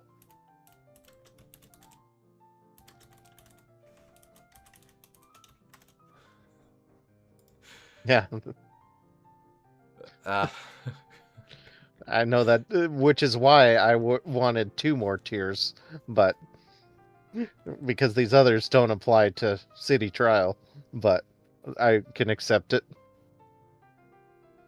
uh,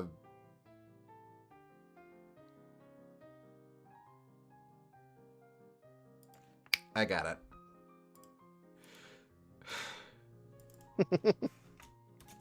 Could have been less, but it's City Trial. Could have been more, for example, City Trial. There. What are colors Yeah. even? That makes perfect sense because there's too much in Air Riders. I think that, and then, oh man, we're on the weird colors now. Just do black. The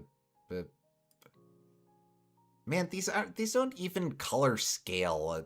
Like friggin' No, what? all that's right until the dark purple one, and then do the 3. There's 2 grays and a white. Don't skip the black and do the other 3. Wait, these are gray? What? Okay. No, those are the dark purple. I'm saying.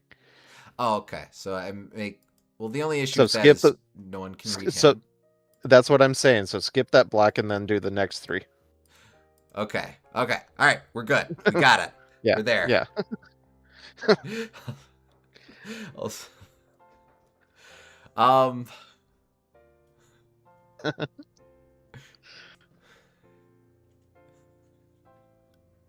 what even are we on about here? Doesn't matter. I am. That's more aesthetically pleasing and also truer to our feelings. I told you I like making extra tiers when things don't align with my opinions very well, and I like this. Fair. Fair. I don't. Yes. Okay. Quite. Yes. I don't know, man. Okay.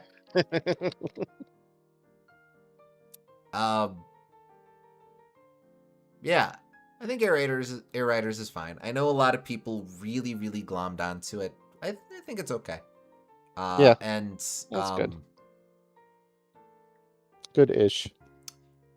Like we talked about before, it with the game itself, it's very much emblematic of I think emblematic of a lot of Sakurai's design philosophies. In some respects, that's neat to see back in the context of the Kirby games. But even though this is not a Smash Brothers game, it feels like the way it thinks about content is precisely the same way as Smash Ultimate. So let's spend another hour talking about it. No, but really, it's... this feels like the most Sakurai game that exists outside of maybe Smash 4 in not the most flattering way. Because I hate to say it, but Sakurai's kind of turned into like um a sort of formulaic developer, and that's not what I want to think about him, because his highest high is like Superstar um and Kid Icarus Uprising. They don't feel like they have a little bit of that, but they don't rely as heavily on the content farm, Mhm. um, which just defines his identity. And I think this it's the most like that kind of game, except maybe Smash 4. But I could be swayed either way on that. Yeah, and like we'll see what he does next. Probably he let's see, we'd be presumably he would have jumped on his next project shortly after Air Riders came out. So give it a year or two. We'll figure out what he's working on, but we'll see. Hopefully it's something that challenges him. That I think, because I think he has the ability to really step up to the plate when he gives himself opportunities for really unique game design. Hmm. It was neat to get Air Riders. It was neat to know that Nintendo cared enough about Air Ride back in 2021 to commission Sakurai to do Air Riders. But yeah, it's fine. I think it's going to end up being kind of a neat novelty. Maybe a little more for this generation, for the Switch generation. I guess Switch 2 generation now. Kids these days will probably really get a lot out of it, which was the precise place that base Air Ride occupied for me as someone who had a lot of formative gaming memories on the GameCube. So that's cool. That's about all I would have asked for it. Hmm. So yeah. And that's kind of a weird note to end on. But that is our list. It's now I think I am pretty satisfied with this. And we only got one game that was nearly as bad as Mass Attack, it being Mouse Attack. So yes. a remarkably solid series overall. Like, I've this is a damn consistent series, and at its worst, it's just like kind of not even mediocre. It's like um just like a pleasant meal at its worst usually. Um, it's kind of nothing, kind of suffering sometimes, but for the most part, it's either really good or just kind of pleasant. So Yeah, I'd agree with that. It's I've heard takes before that there are no bad Kirby games. I disagree, but I also would suggest that the that it's a series that has an extremely high average, and that's really mhm, cool to see, especially for a yeah, series that's been around for so long and has had so many different developers do their have their own approach on it. Like it's not the same as Mario where Hal farms out a lot of Kirby titles. Most of it is in house and stuff. But uh, there have been a lot of creative voices on it, and it's really neat that a lot of them have uh, a lot of them consistently give us really strong output. Um, and as I mentioned, Kirby is a series that I'm very excited to see what happens next. Might be a bit before we get the next one. Maybe we'll hear something soon. I would think that the next major project is a couple years out, but Kirby's a series that enjoys experimenting with lighter titles. Could get something soon. Um, yeah, Kirby may have the odd misstep, but it still has a remarkably high average. Absolutely agreed with that. mm, Uh, and I'm very excited to see what will happen next.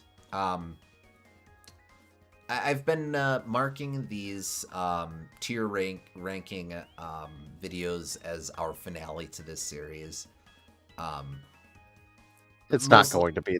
There's going to be another. There's going to be more Kirby games, and we will be sure to join you as soon as those games exist. absolutely. Um, I don't know if we'll do tier rankings for all the series as we've run through. As of late, a lot of our series have been fairly short. Like, I don't know that it makes sense to do a Mother series list or a Star Tropic series list. Um, Maybe a Wario one might be interesting. But I don't think we should jump on that anytime soon. Wario would just be one stream. Star Tropics is one, then two, then Pilot Wing 64. There you go. That's the list. Pretty much, yeah.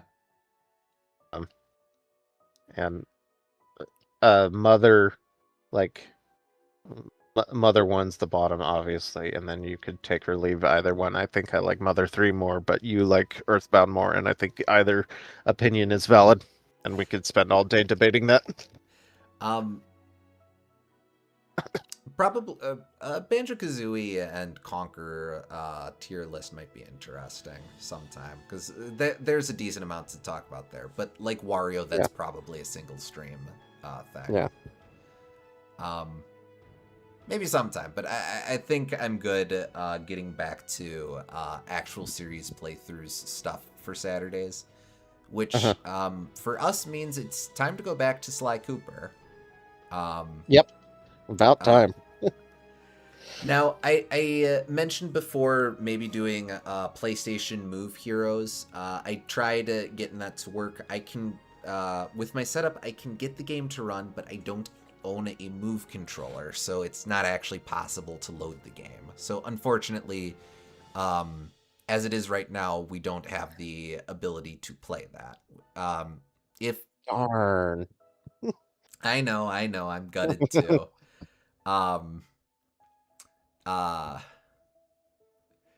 So instead, next time we will be moving on to, speaking of Smash Brothers, Sony's offer for their own PlayStation platform fighter, PlayStation All Stars Fight Thing, or something like that. Yeah. We'll take a look at that next time. But for now, thank you for joining us with this very long series of conversations about Kirby and experiences of Kirby. We hope you all had fun, and we will catch you on the next stream. Catch you next time.